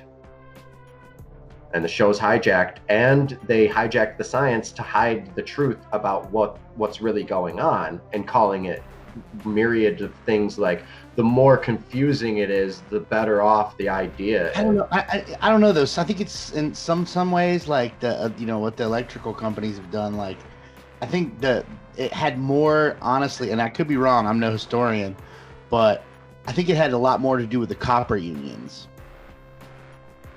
You know, the copper unions are saying, well, currently, what, you know, with the system that these people propose, that would mean we wouldn't have to dig up all this copper. So yeah. Shut up. Copper and timber. Yeah, it was copper. You mean we're about to take this copper and pretty much like lace the entire earth with it? Oh my God, we'll be working forever. And then when somebody came along and threatened that, like exactly. I personally, you know, I'm no historian again, but I personally think the copper unions are what shut Tesla down, not the electric companies. Probably timber too. I mean, yeah, timber too. Absolutely. You know, timber stopped marijuana. Yeah, I mean that's one of the things that you know, not to get too tinfoil hatty, but I mean, what makes capitalism so dangerous is, you know, just the power to make money. It can completely change the course of a discovery. Magnetic oceans and electric earth. Physics.org. Yeah, baby. Tell us about it. Thank you. I hear Ramon in the background. What was that? I just know. No, I've been on mute the whole time. What? No, I was saying this is your topic. Look at physics.org. Magnetic. Yeah, join us, man. The water's fine. Can you believe? Well, you know, according to Professor Dave, I don't know anything about anything. So it's all just made up in our heads, guys. It's not standard science or anything. Although really, you know, I mean, it's that's some background. Ramon, that's some background that you have to tell people about. Yeah. All right. I sense a really nice backstory, definitely. So Professor Dave made a 26-minute debunk the electric universe, and I handled it differently than Ben's community. Ben and his community like went off the chain. I just posted the Wiley textbook of electric currents, geocurrents, and space and beyond. And he got really mad about it because I called him a dinosaur, and he's saying I didn't understand it or anything. And the bottom line was he didn't have it. He didn't know it existed. He didn't know what it meant. He didn't know that it was standard science. But it all got, you know, it went under the radar because, well, I did spam it all over his page so that his viewers would actually like go and buy the textbook, hopefully. But of course, they all got kind of distracted by Ben throwing his weight around and making threats on him and stuff like that. But anyways, those screenshots of his threatening email are on the Discord channel, by the way. It's hilarious. But it wasn't my technique. My technique was to just let him know that he's behind. I said you went extinct in 2015, and I know for a fact it got under his skin. I just know it because he didn't know the textbook even existed, because it was only published in 2017. This is the functional experience of a species with amnesia. This is really what it's like when you're coping with people. Well put, man. Well put. We are anti-paradigm warriors, and we really shouldn't be surprised when the paradigm pushes back. The empire always strikes back, and that is a nature of and a necessity of pushing the paradigm and opening the Overton window is all about these kinds of people getting a bee in their bonnet. This is progress, and this young man needs awareness, not canceling, in my opinion, because he represents the mainstream. This is exactly the kind of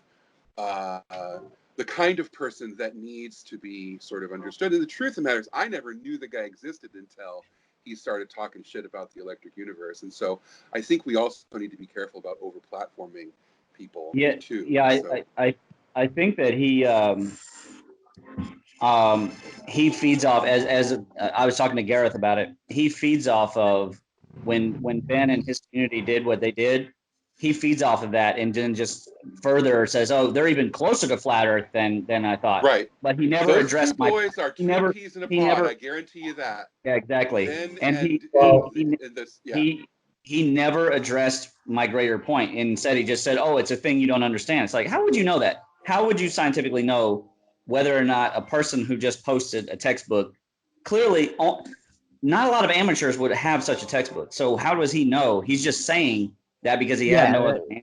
It's such a narcissistic thing to pre-assume what people know and don't know. Right.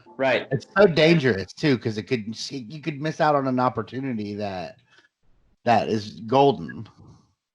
But to Buddy's point, I actually did put out a paper, I guess, early last year or at the end of the previous, where I said it was, I had predicted in 2018 that the mainstream was going to start having something called charged dark matter.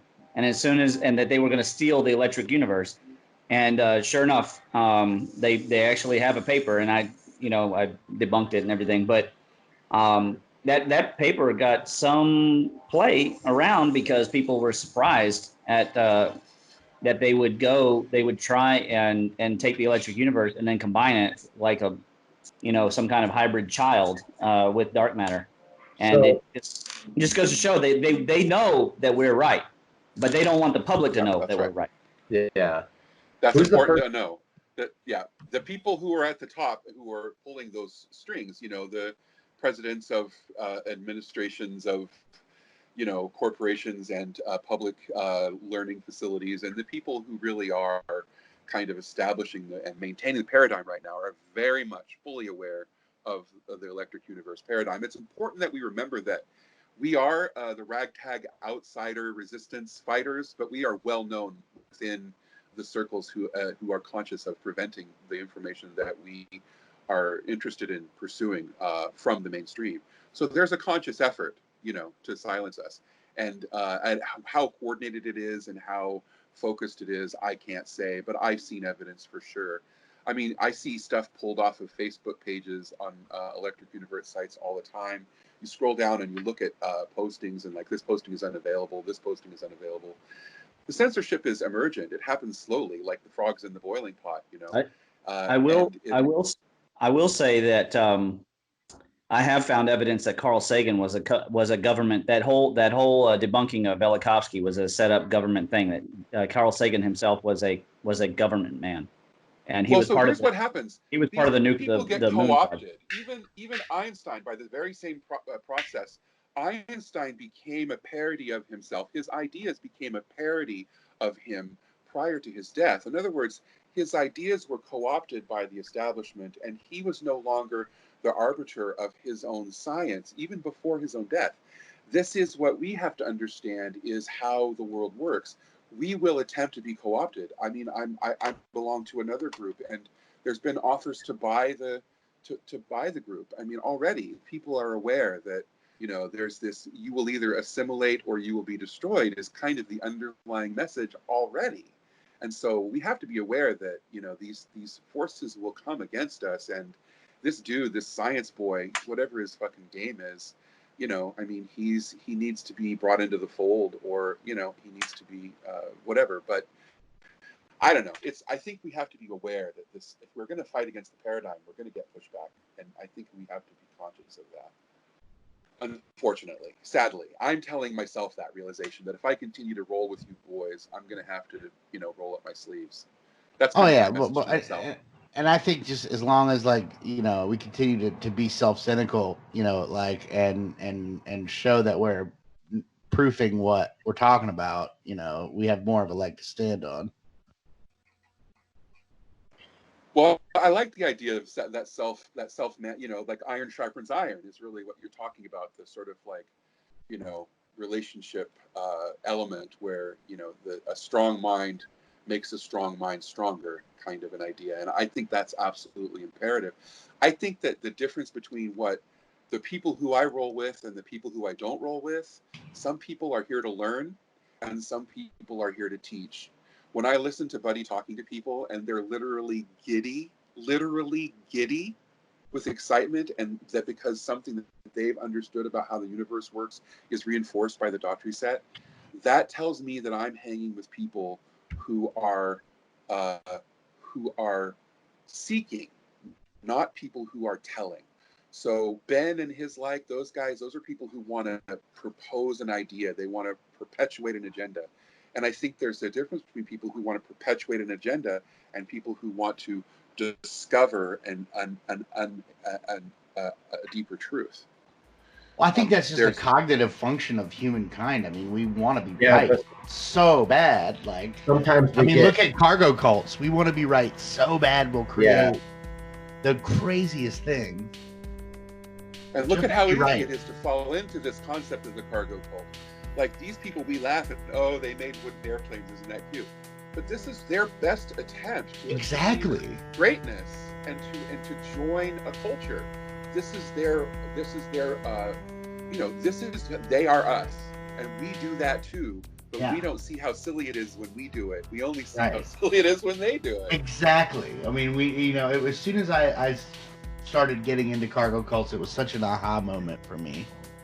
It's like, oh yeah, this is the missing piece. We want it so bad. That feature of humanity that makes so many things that I couldn't agree with exactly. That's what turned me into such a strong cynic. Is like, goes back to those epiphanous moments. You know, that's when I know I'm onto something truth-wise. I'm not, you know, college educated. I'm just an artist and you know, kind of a belly button explorer. You know, but but you know what I mean. But, you know, but I have a certain kind of personality that allows me to see sort of truth. And I've worked on that for many, many years. And, you know, I'm actually writing down sort of my thesis because I have all this time now. And I was reminded of a story when years ago, we went to Saturday Market here in Portland, Oregon. They happen every weekend. And Saturdays and Sundays in downtown Portland. It's a beautiful market. All sorts of craftspeople get together, and they have a rule at Saturday Market that you have to be producing the craft that you're selling, so that all the craftspeople are there to sell the objects that they make.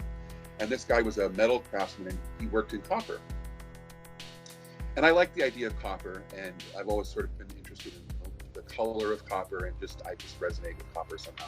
And so I was able to have him make me this copper bracelet. And he said, well, do you want an inscription on it? And I said, well, I don't know. I thought about that. I was just thought it'd be cool to have this copper bracelet. He said, well, I can put anything you want. What he said, he was kind of like a guru in a way. He said, well, what word best describes you?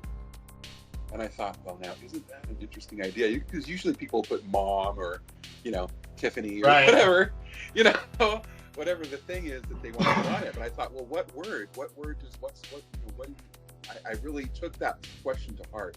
And so I had him put the word clarity on the copper bracelet, and it became sort of a theme for my life. And it's sort of one of those be careful what you wish for things, is because the more I have set my mind on the idea that I'm going to ask for and seek clarity, the more clear things have become to me. And as a 54-year-old today, I realized that what brought me to the electric universe was my quest for clarity.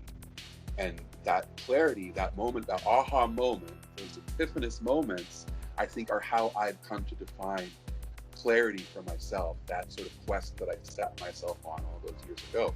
I still have the damn bracelet somewhere, but I think I've internalized the concept now. I don't need to wear the bracelet. That's rich. That's rich. Yeah. That was, it was and is rich. I was setting up parts, getting ready for the next close of the episode. So Michael, I love your endearing heart, and I'm so glad that you and Philip have finally met. You guys definitely pleased to meet you, man. Oh my gosh. I'm definitely sensing some resonance for sure. Absolutely. Buddy, before you go, did you pull up that video to show everybody the unique geometry in the magnetic field? The 20-minute one that you have? Well, only from minute 12 to about minute 14 and a half. Where's that? Is it in the link? Well, it was at the top of the chat of today, so it'll be easy to find. All right. Go back to the beginning of the call, because the geometry of it's going to be right up your alley. It's at the very top of the chat? No, of today's chat. So just the top of wherever the call started. Okay. Yep, that's where I was. All right. It's gonna get you guys going. There's the Demystifying Science. There's that book. Jitterbug. Love the Jitterbug. Buffy. Okay, we're at the top here. This is it. No. So start scrolling down to today. It's a YouTube link.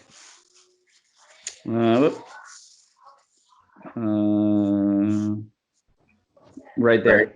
Yep. Okay. The video, of course, is great, but just go to about minute 12. Right now okay. Does it need audio? You might find it interesting. I mean, to save copyright strikes, you might avoid go to a minute 12. 12 minutes. 12 minutes. 12 minutes in. All right. Brighton, you following? Oh, Professor. Okay. No. Here, I'm pulling it up right now. Pull it up. Yeah. I can share it here. I'll also copy it. If I can do it right. Copy, and I'll paste it right here at the bottom of the link. Paste. Unless he gets it first. There it is. Shaboop. Thank you. Mm-hmm. Now 12 minutes in on that video. Yep. We'll listen to that for a minute, and then we're going to get into segmentation. All right. You're gonna want to make it big so that people can see it, because it's really unbelievable. And there's two demonstrations in a row. All right. 3, 2, 1. Motors. I'm going to put a plastic tray on top of my row of coils, and I'm going to roll along its surface some split steel washers.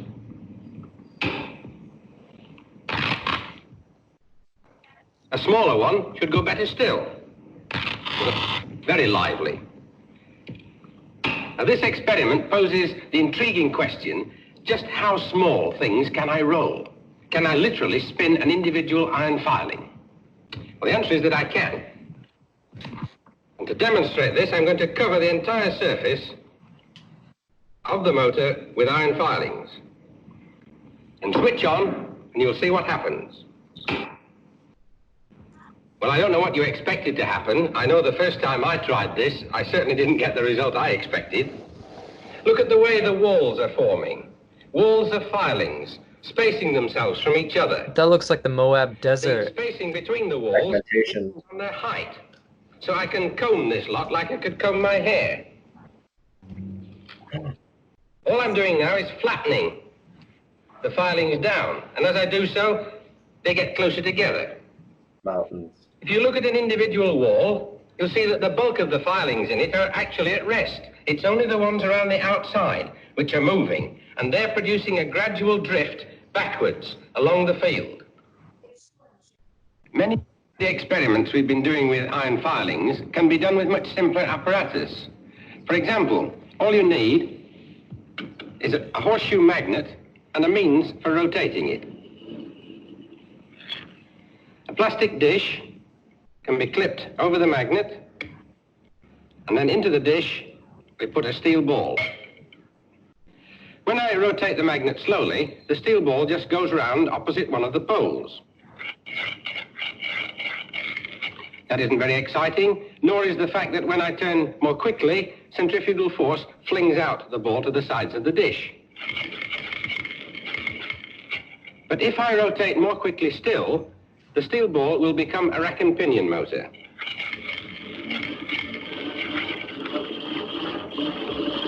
There it goes, rotating backwards in the traveling field.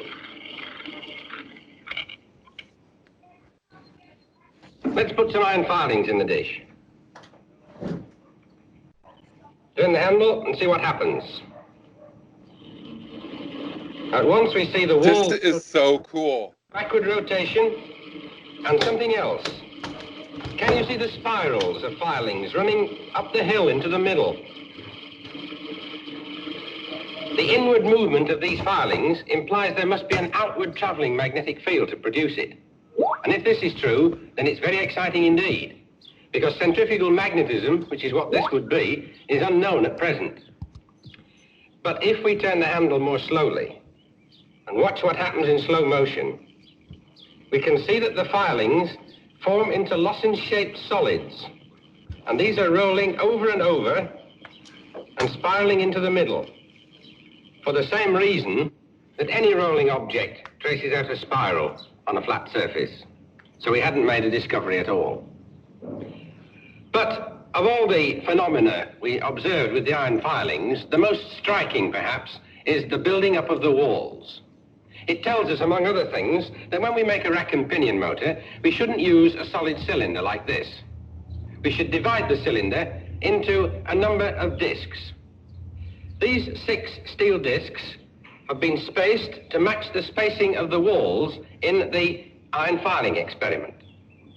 They are going to wind up this cord, and in doing so, lift a 2-kilogram mass. The discs will spin at 3,000 revolutions a minute. That is a lot of power to extract from such a small amount of material. In fact, that rack and pinion motor produces more power for its size than any other type of hysteresis motor. The shape of those discs is very similar to the shape of a coiled spring. At least it is magnetically.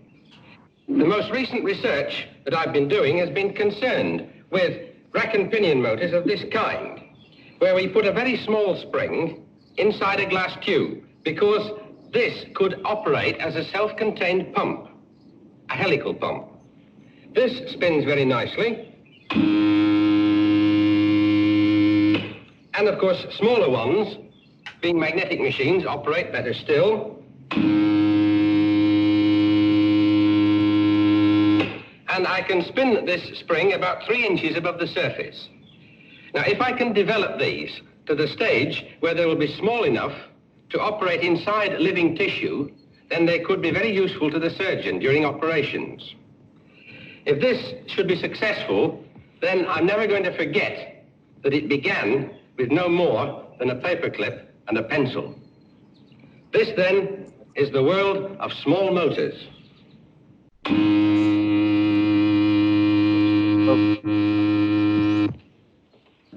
You know, super electric motors. This is just In fact, in terms of diameter, it's one of the biggest made. Its rotor is this aluminium disc. So it's an induction motor, and therefore an electromagnetic machine. In spite of the fact that the moving part is rotary, it is a test rig for linear machines. Let's have a look at the driving unit. This row of coils is a linear motor which has been bent slightly to fit the shape of the disc. The speed of the field on this motor is nearly 300 miles an hour. And motors of this kind are being developed to drive very high-speed passenger-carrying vehicles of the future. Now, to test such machines on an actual track would cost a very large sum of money. You'd have to build a track many miles long to get up to this kind of speed. But on this disc, we shall be able to get real speeds at the edge of the disc of nearly 300 miles an hour. So let's switch it on. Power on.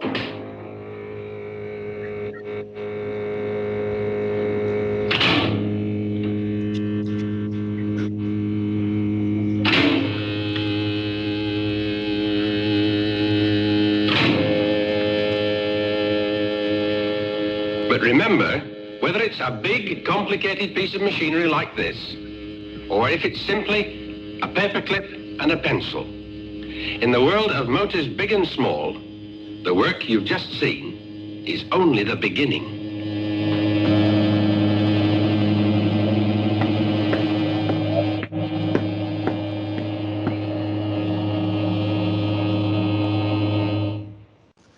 The part I thought you would find most pertinent is the spiral that was produced as the magnetic field was rotating backwards to the motion of the magnet itself.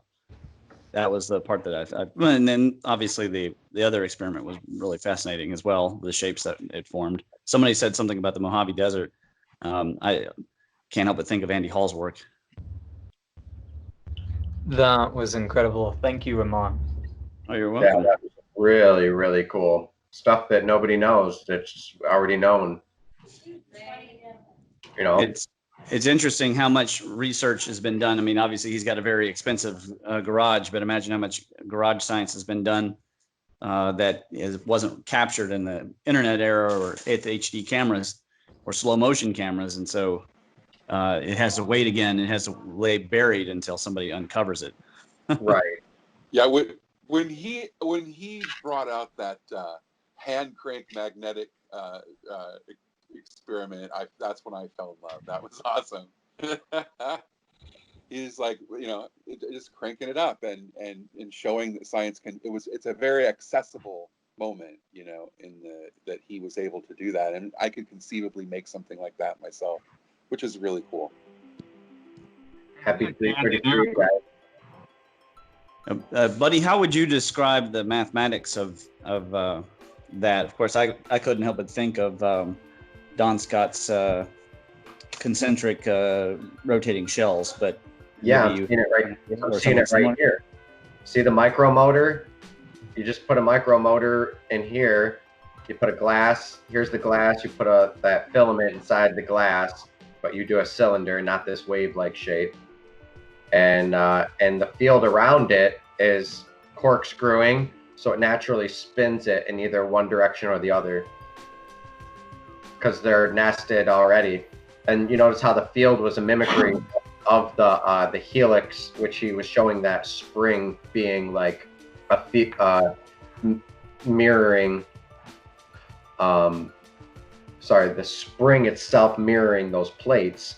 So those plates can be individual lines. Here's a line, here's a line, here's a line, here's a line, here's a line. You make that field, and then it'll automatically have nested concentric shapes within it that would allow charge to move in one direction or another, depending on the size of the magnet. Would depend on probably the direction of the flow, I would think, and the direction of the of course, the chirality of the type of metal, the spin direction. If you flipped that, I'm interested to see if you flipped that capsule, the micro engine, what would happen, if it would spin in the other direction or not, or just stop.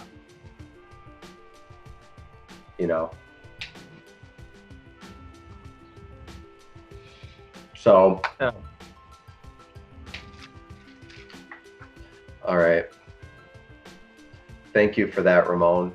That brings us, I mean, I've seen the segmentation there, and I was listening to some weird podcasts this week, and I heard some amazing words that I can't wait to share with everyone, and how they relate to geometry and how I see how it relates to geometry.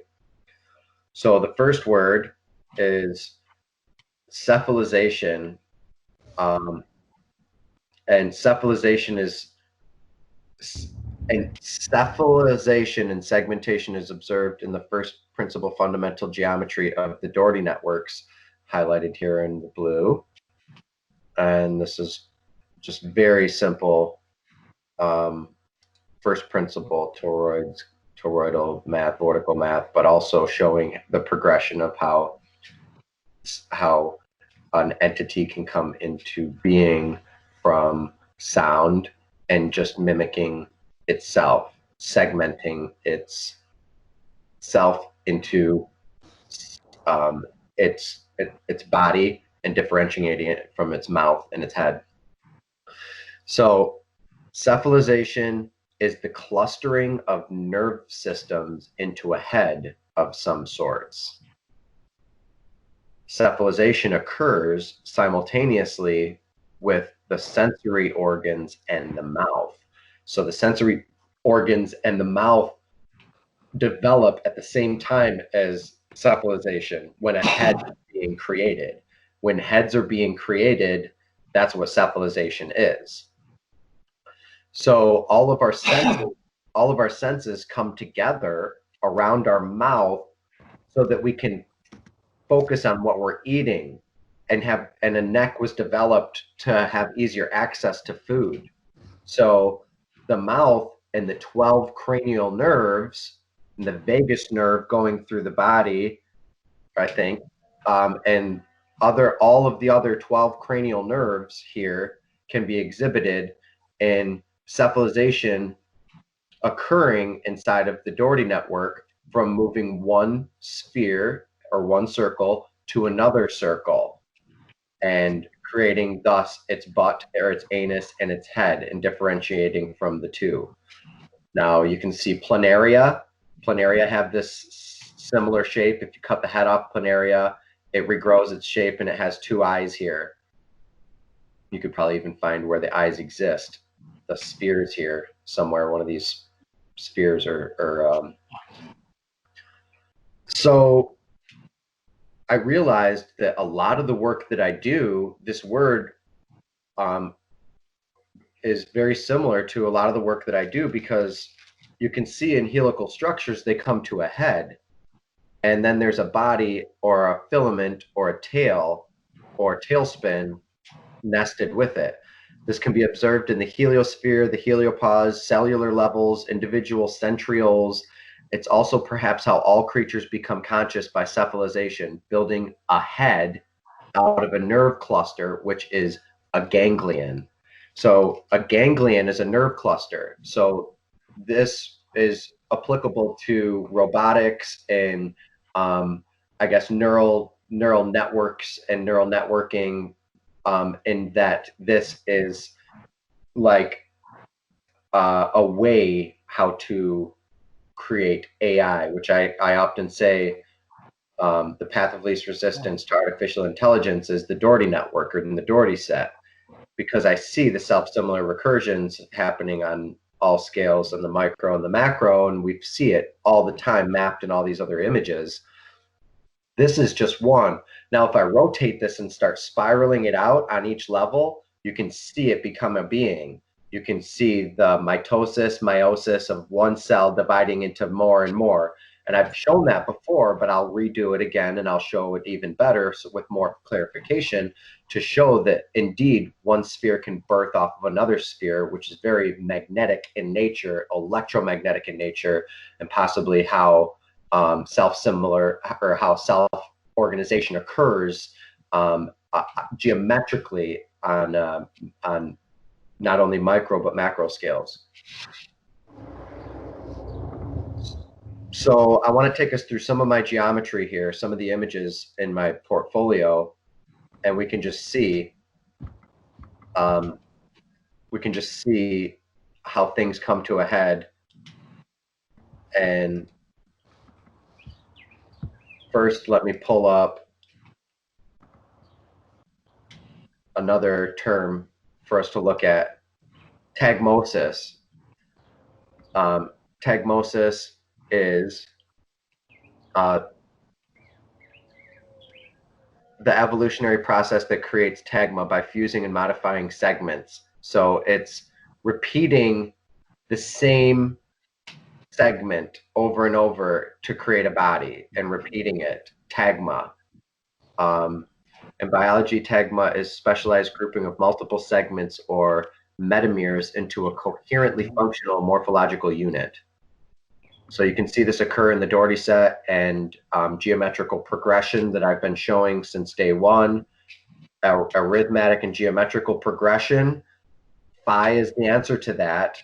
The golden mean is the answer to that, which is why the golden mean is so prevalent inside of, I have my golden caliper right now, so I can tell from here, I just measured it from the butt to the abdomen to right here to the mouth. That's the golden mean.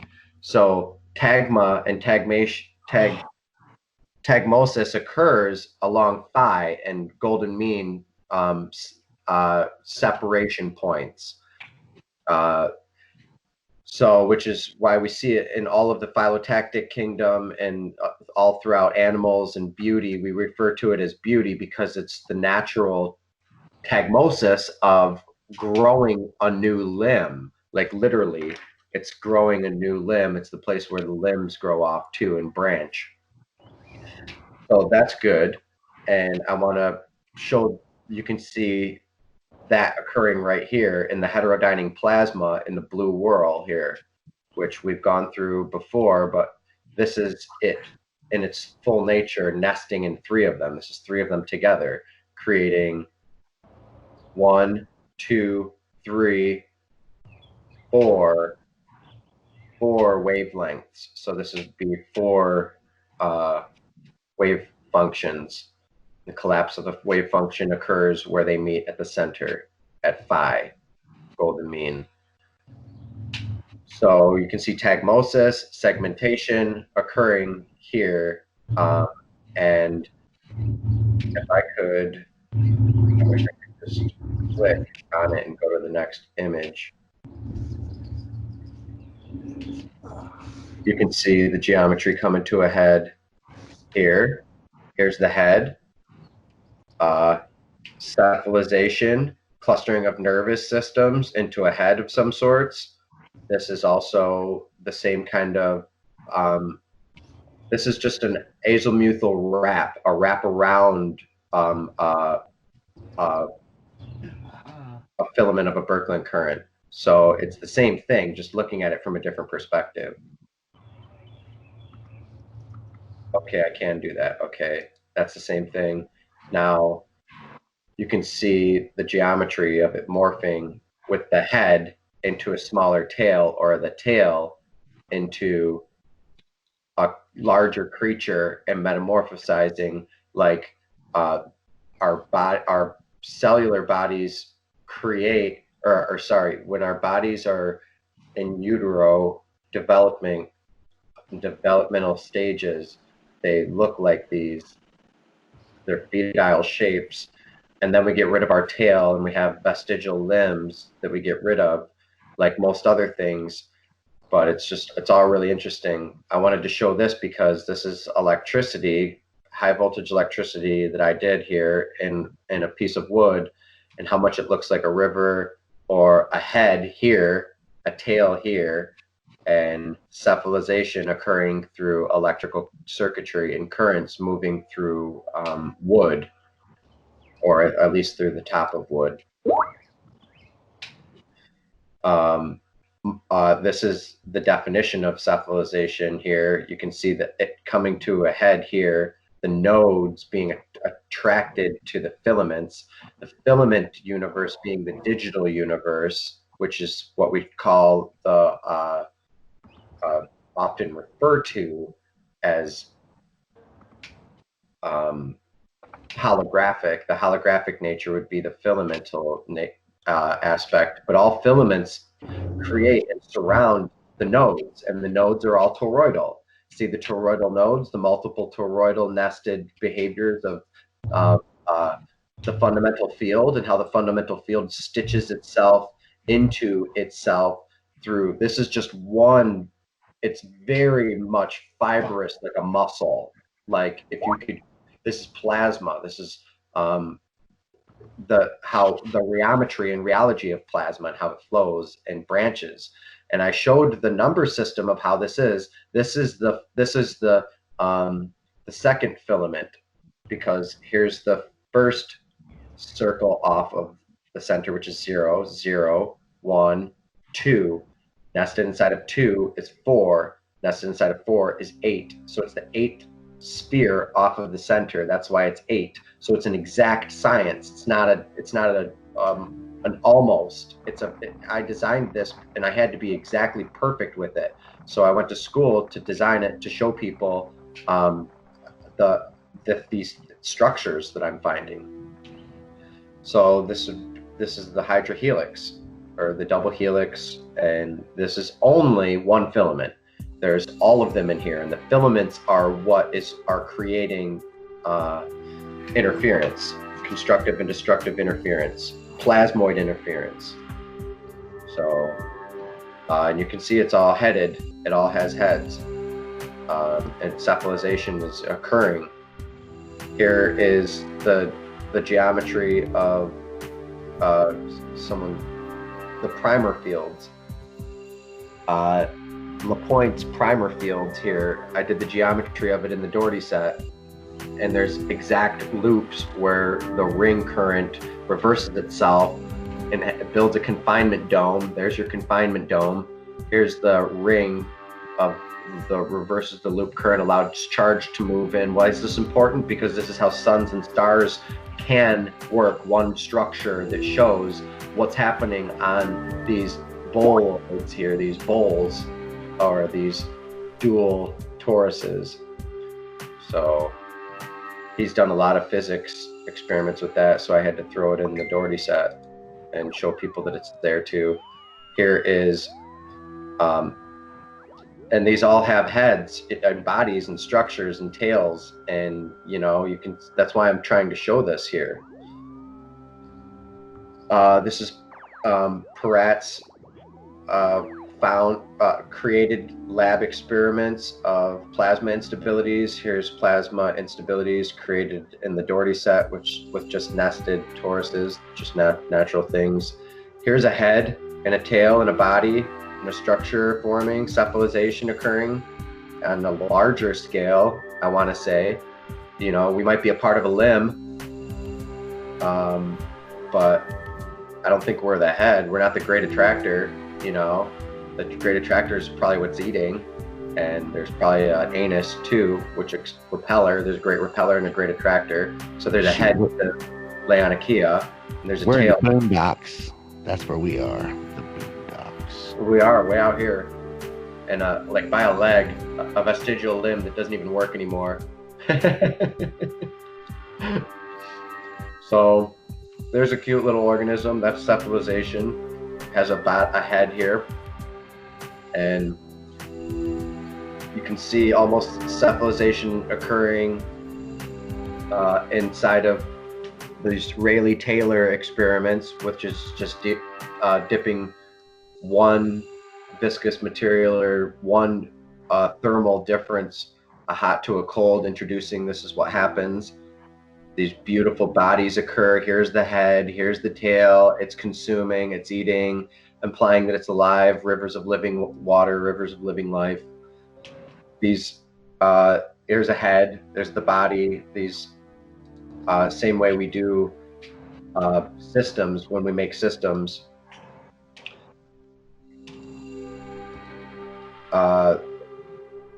Multiple heads and bodies happening here, creating cephalization, I think, occurring. I mean, just as geometric cephalization, you know. And again, here's the head, the leader of lightning, the head of it, and then the body is the bronchophonics, or the sound of lightning and the sound of thunder, and you have a leader of lightning, and that's the head, and you have the head, the helix. So I like to show that cephalization is occurring geometrically on all scales, and it seems like it's occurring anyway, because we have heads of things and tails of things and tailspin, and comets could be alive. I mean, could you go back a couple? One more. Yes, right here.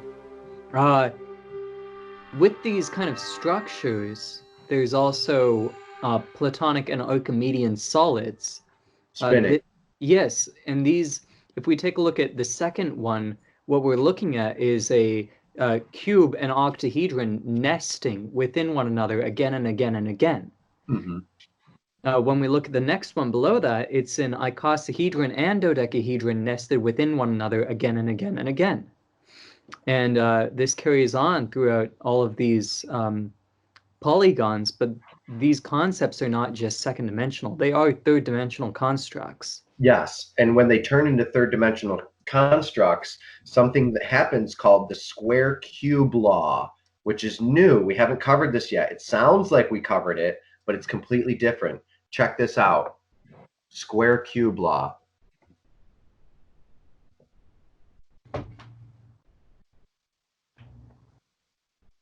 Okay, now the square cube law is what determines the surface area to volume of things. Dude, okay? Now, this is how life grows. This is what I've been trying to nail down here. That was a good picture of it, so I'm going to go back to this picture. Images. Now, this maps down on all scales, all the way down to nature, or all the way down to leaves, and why leaves are flat, because they're trying to maximize their surface area and minimize their volume. That's what it's all about. That's what all creatures are trying to do, and it's called the square cube law, and it's all because of that image that we were just looking at here. How was I just looking at it? Somewhere. Did I get out of it? That image that Brighton, oh, right here. This is the square cube law. But the square cube law is also the inverse, is also a consequence of the universe, or at least what we see in our system, in the solar system, all being regulated, all the electromagnetism, light, everything, gravity being regulated by the inverse square law, produces a phylum and taxation and clades and of different creatures to be splayed out in such a manner that they maximize their surface area and minimize it. And it's due to the Dougherty set here, which I'm showing in this volumetric two-dimensional representation. I believe Chad has developed, and Brighton's working on, or maybe that's what he wants to collaborate on, is developing the Dougherty set into 3 dimensions, kind of like what Azra was showing with some of her rotations. But once we start getting deeper into this, we have other people who've also worked on it, 3-dimensional designers. It all comes down to that word. Cephalization is occurring on cosmic scales, perhaps most likely because of the square cube law. And then it produces segmentation, and you see further fractal recursion of subunits and subsystems becoming conscious or sentient, or growing together in self-organizing systems. All right, so here's some more examples of a star system of a Birkeland current, where it pinches and the stars exist where the pinches occur. So that would be the Dougherty set being turned out, or simple geometry that's like it. And then you have it coming to a head. There's a head to it. Almost look like dick and balls. or some sort of organ or something. And I think that's pretty much all I wanted to say about segmentation. This guy's really cool. Oh yeah, there will come a time when people can sit at home and follow events in a world through a device I now call the electronic eye. Love is watching. Look at that, baby. I need to study this guy, Eric Tigerstead or something. Tigerstead. When people get used to film with sound, they will soon adopt the electric eye or electro-telescope. Electro-telescope, something. Pretty cool. Look, that was. I saw that too. I had a hard time reading that word, electrophotelescope. Like, do you mean a telephone? Yeah, telephone. They turned it into telephone. But it's electro. Specifically referring to Skype.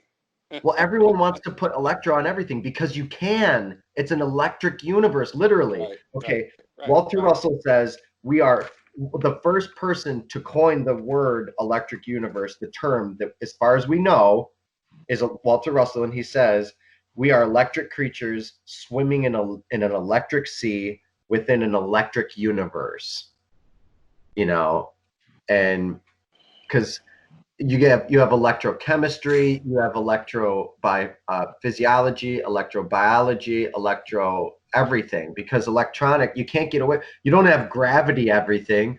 You don't have biogravitics, you know, like everything, try to squeeze gravity in somewhere where it doesn't need to be. We have all electro everything, and it can be almost every science can put an electro on the front, and it makes sense. Same with sound now. Sonobiology, sonochemistry, sonophysics, sono. This is a nice little dance. So you put electric at the beginning and just add in bed to the end of everything you say, right? Dude, I'm electric when I wake up and I go out and I ground and then I go back in bed. in bed.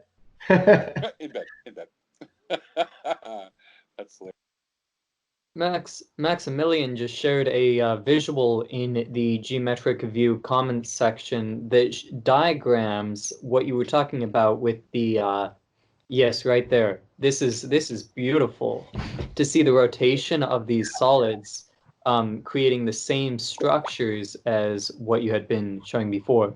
Yeah. Maximilian, this is amazing. Where'd you get this content? Is it his? This might be his. No, I did this years ago, decades ago, more or less. Oh my gosh. Wow. Yeah. I'm opening up these portals and showing the pillars, because these spinning shapes that you have here that produce these logarithmic spirals have pillars, and each one of them has a nested pillar that goes inside of itself of a subsequent shape. So it'd be really cool to see them together.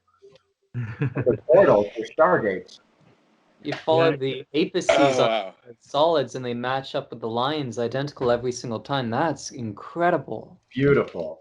Yeah. And then you can put a pine cone at the top or the bottom and put lines, just straight lines to the top and the bottom of it, and put a Those are actually 5 spirals all. This is completely 5 spirals. Oh, wow. Yeah, exactly. Oh my gosh. That's way, whoa. Yeah. That's way different. You just changed the game. That's a game changer. Yeah. And you can actually match, I did a little bit study about it, and you can turn all those solids around.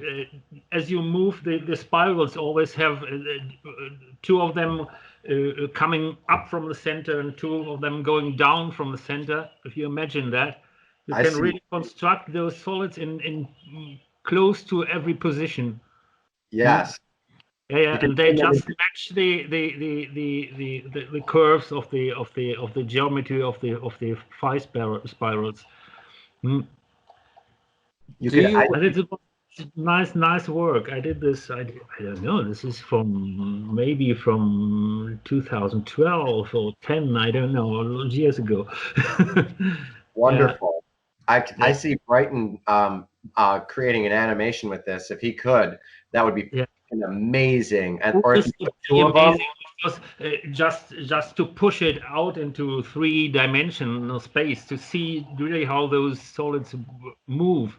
This would be fantastic. Yeah, this is a great thing. If you were to put one shape here and then an identical shape over here, and you connect them and create a cylinder. What you saw now, this is the rhombic dodeca. Yeah, rhombic dodecahedron. First, to the 14 geometry. So there's 14 vertices. This is the numbers of vertices. You know, you see this is the tetra, the octa, the cube.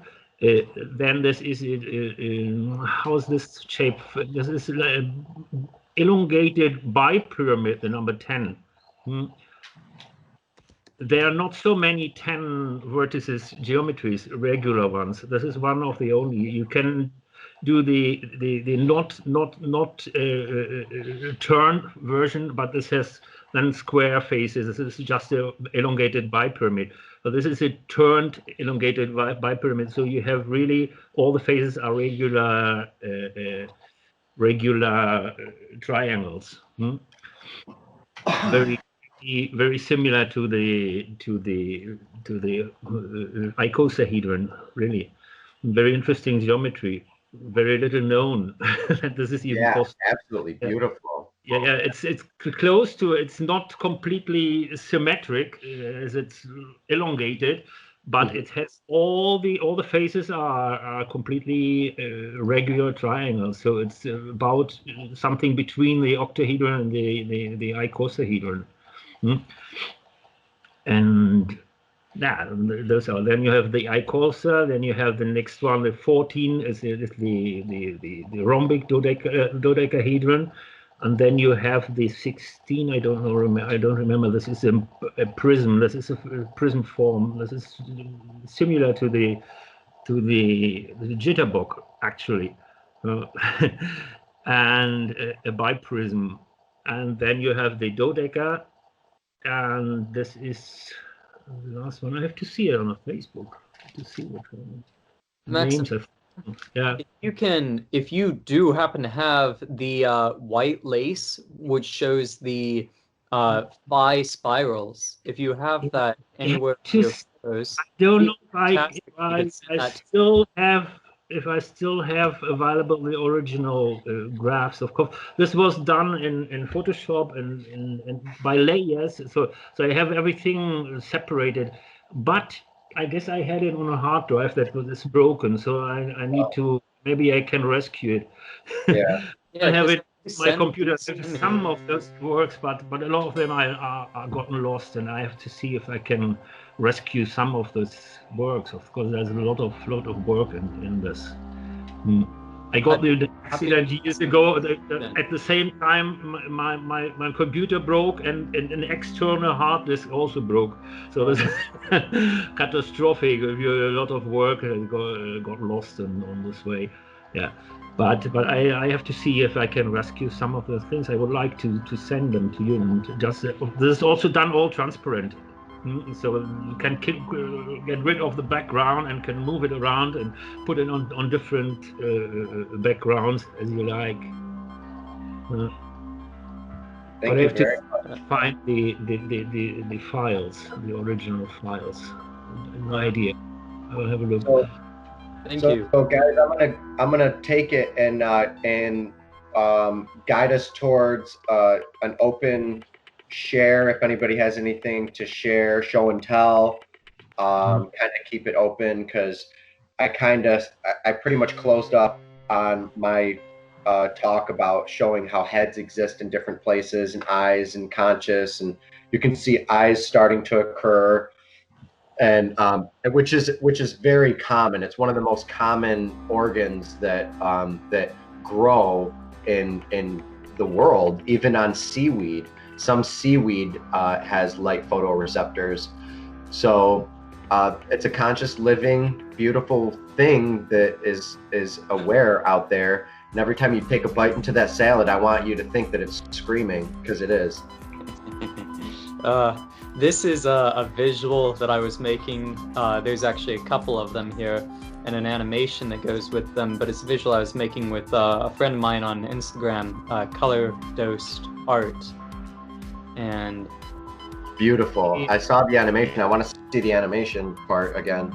Yeah, it's in here. I just sent it. Oh.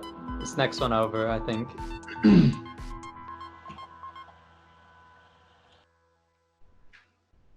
Yeah. It might take a minute, but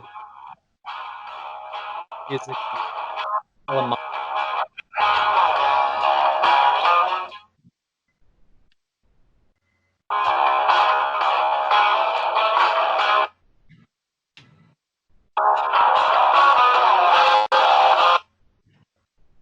bit of buffering. Yeah.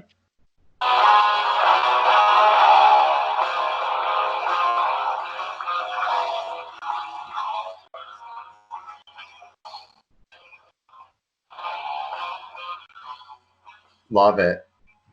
Thank it's you. very much, I see a bird in there for sure. But I love how the eye ripples and looks out. Put a bird on it. Put a frickin' bird on it. So we'll talk a little bit about Philly here, since we have him as a guest today as well.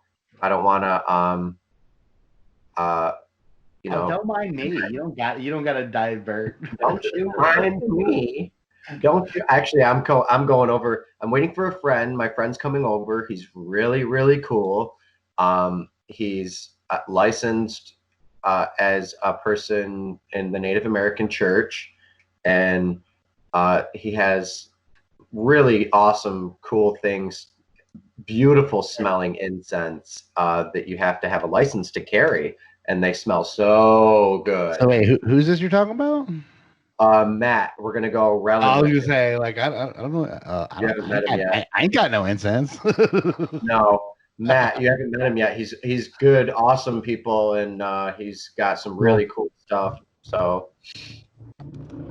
sometimes is he gonna come over from Morel Pie, or are you talking about like you're waiting for him like inevitably to come over? Nope, he's gonna be here before 5 o'clock. We're gonna pack up here, head out towards you. Cool. I'm gonna buy a couple of blueberry bushes at that place, Grasshopper Gardens by your house, and then we'll be out. We're gonna morel a little bit, and then we're gonna cook that pie, because Philip here is got a big ass catch of big ass. Well, it wasn't huge. It wasn't huge, but pound and a half, you know, at least maybe 2 pounds. We're gonna make, instead of spinach pie, we're gonna do morel pie. Yes, sir. Well, not really pie, more like it's like a toaster strudel, but with mushrooms in it. Oh, yeah. What?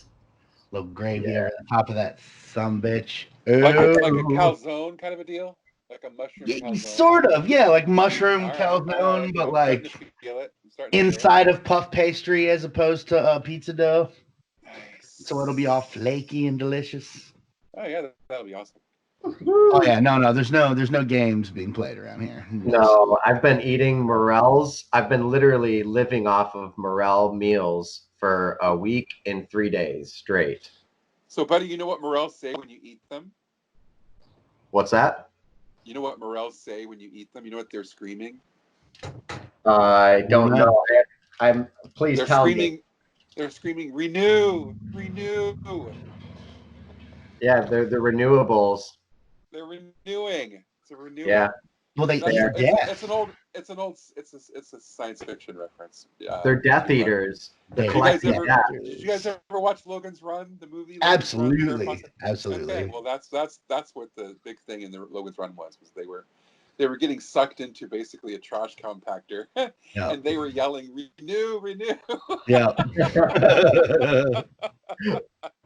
Good stuff. So that's what we say. We say renew. If you Down. Scroll down a bit, buddy. Yeah. There's another video, and it's something that I had a concept with you. It's above. It's below. It's right above the eyes. So right there, yeah. Your cursor's just on it, yeah. And oh, I guess it it's won't allow me accept for things from people who I'm not friends with. Only people I'm friends with. Only people I'm friends with. Accept? Yeah. Whoa, You gotta what? just open accept, man. That's just the. You ain't gonna get no fire. Well, he's gone. He's Oh, he's gone? Where'd he go? The recording's still going on. It says it's still recording, so. Oh, he must have popped away for something. Okay. Well, I can put it on here. Let's see.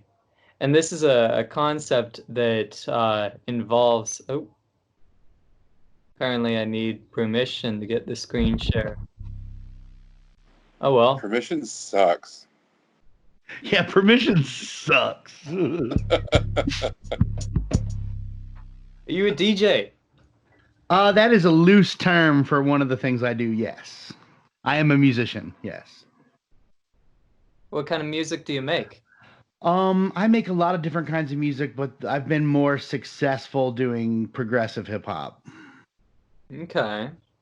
So I rap, I scratch, I make beats. That's really how Buddy and I got together. We used to freestyle together at parties, and we were in a group together for a little bit, and really kind of pushing the boundaries of progressive hip hop. So fantastic. Yeah, we're definitely into like saying things, God forbid.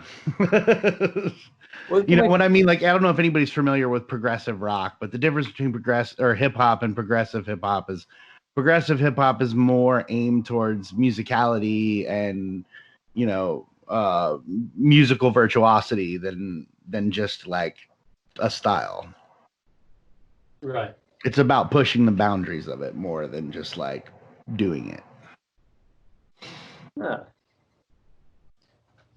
Well, where can we find some of your music?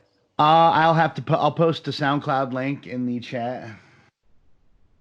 All right. Welcome back, buddy. Yeah, sorry about that, guys. Went through a wormhole and decided that I wanted to still live, so I came back. The geometric view is still recording, and it didn't stop recording. That's pretty crazy. All right, so Philip. Actually, I'm feeling frisky. I'm gonna give you guys my my last album. Hell yeah, Philip is gonna lead us out with music. Oh no, I'm just gonna drop it into the chat. Well, actually, if you want me to play some music, I can play something you and I did, huh? What do you think about that? Yeah, let's do that. Okay. Let's do it. Yeah. Lead us out with some music. Let's say goodbye, guys. Love you, everyone. Thanks for being here this week. Can't wait to see you next week. Expansive minds, enhancing what we truly define when we unbind ourselves from what's considered impossible. Expansive minds, when the truth unwinds a beautiful illusion, using every drop of unexplored conception. Expansive minds, unbinding possibilities to cause an unexpected effects. Drop the link. Drop this song in the link if you could, and then I can actually put it on here. A resonance of what it truly means to stand and deliver prolific prose without a shred of crowd pleasing agenda, bending the usual. We choose to fuse advancement of speech, reaching the outskirts of modern conception, a new direction forged, gorging ourselves with undeniable intelligence in spite of all these negligible MCs, empty, perpetually stuck in 1990, whatever, posing as clever with the usual disses, couple of hits but mostly misses, individually void of creativity, living in a garden of Eden, skipping the apple yet awakened by the serpent in pursuit of loot, luxury, and tuned in commercials.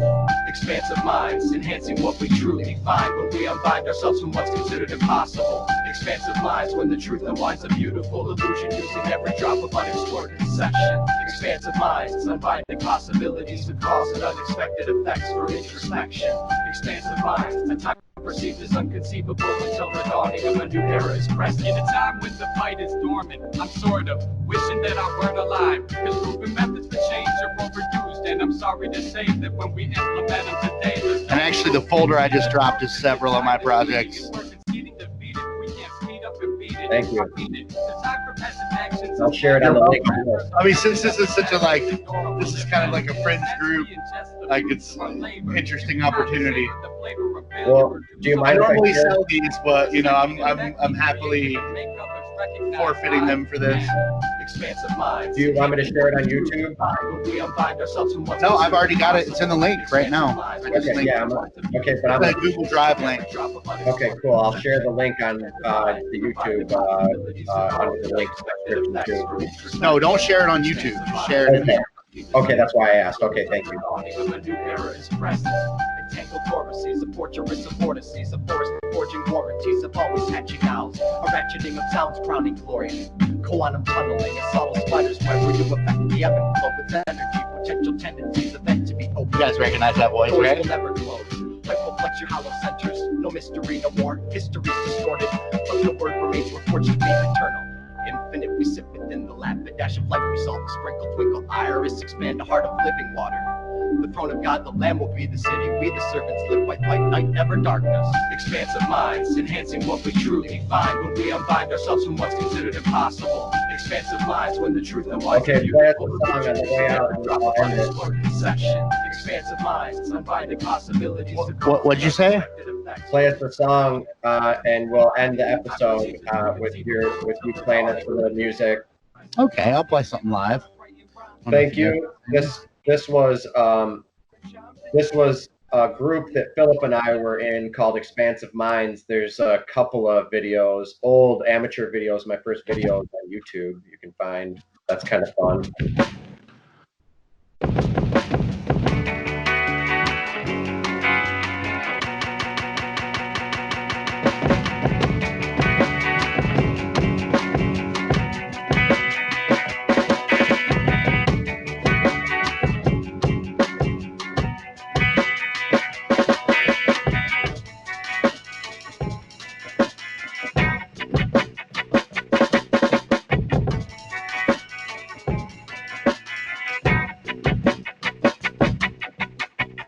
Whoops. I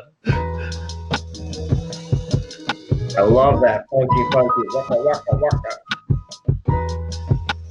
This is incredible. So smooth.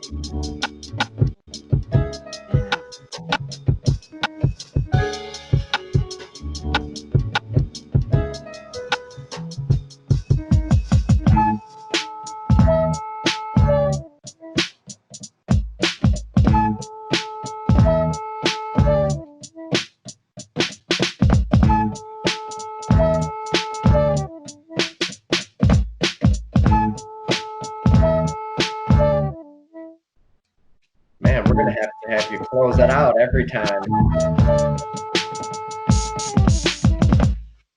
I wouldn't mind being your Paul Schaefer. That was sick. Do that last one, man.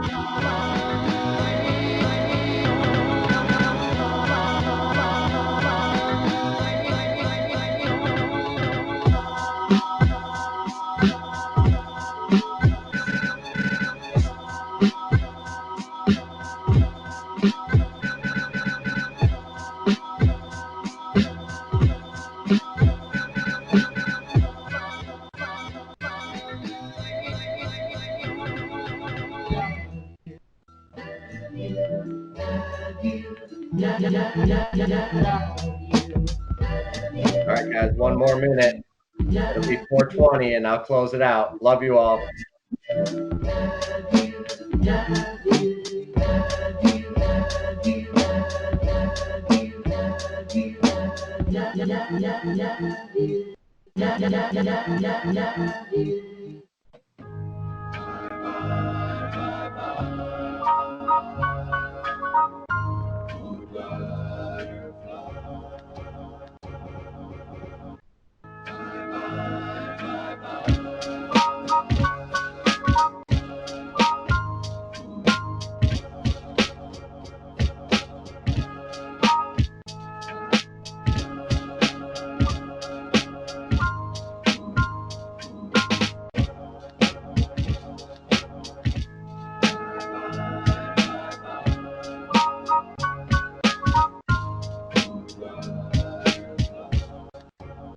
Thank you, Philip. The recording won't stop unless you end it. Thank you very much. See you in a minute.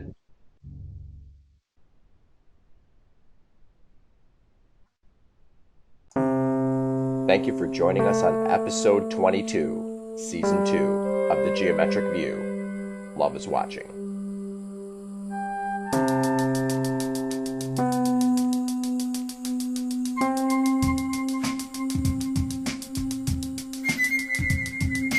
It don't matter whether we're riding or whether we're driving, as long as I'm riding with you. It don't matter whether we're riding or whether we're driving, as long as I'm riding with you. It don't matter whether we're riding or whether we're driving, as long as I'm riding with you. It don't matter whether we're riding or whether we're driving, as long as I'm riding with you. I don't wanna be the person to burden your emergencies at first hand, urgencies at second hand. Supplying the pain, to find a definitive intervention for man. Not a Da Vinci Code, but a source code. Not a kiss and a toad and it turn into a prince. Not a turtle in a herd, not a fairy tale, not a narrative, not a nursery rhyme, not an aeroplane. All I wanna play with is real life intangible truth. Parallel to perfect error, up my curtain tearing up my hair again. Nancy Kerrigan, fair skin, hairpins, nails, her tailspin, sonic speed. Honestly, all I need is the good weed and a beer.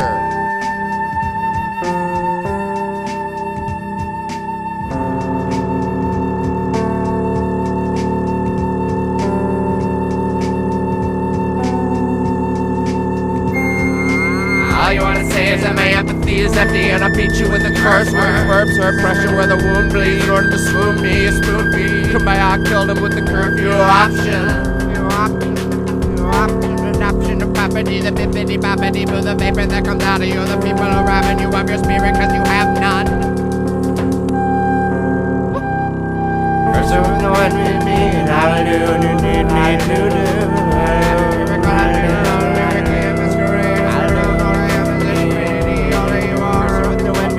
And I will do all what you need, all we are, I don't even go, all the way I will do all the way to you need, all the way to rearrange to. First I want no envy in me, and I will do what you need me to do. I'll do what you need me to do. I'll do.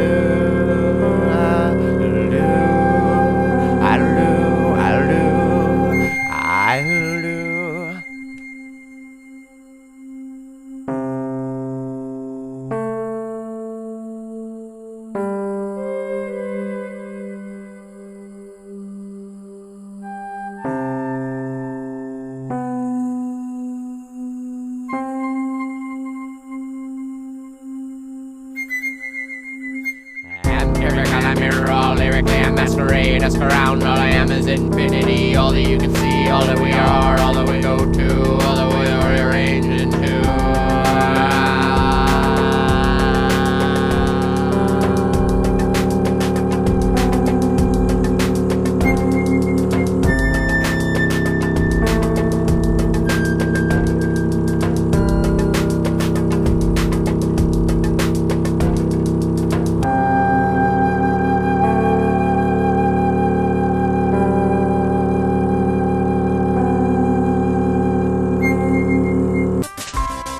Geometric views. Love is watching product.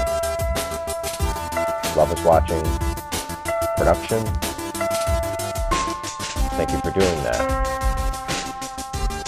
Music is by the acronym Beauty, the acronym BUD, and Abyssal Dionysus is the geometer. That's me and Brighton. Thank you for being here. Catch you next Saturday. Executive producer for The Geometric View is Buddy James Dougherty. Thank you Heather, Michael, Brighton, Tess, Chad, Brian, and everybody else involved. Thank you Vladimir B. Ginsburg. Thank you Jim Wenninger. So having it on both ears, having it on both ears.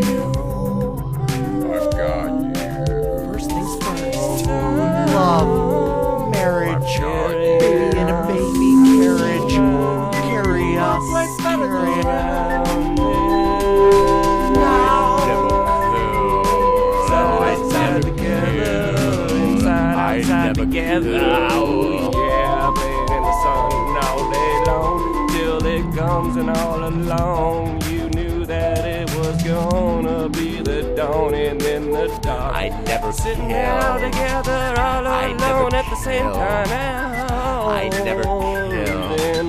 Each I other never up for the flow. The flow is keeping us together. Then we One voice, one choice, nothing more, nothing less. Here we go. Flex, flex, flex your flow. Flex, flow, flex your flow. Here we go. Flex, flex your flow. Your flow. Flex your flow.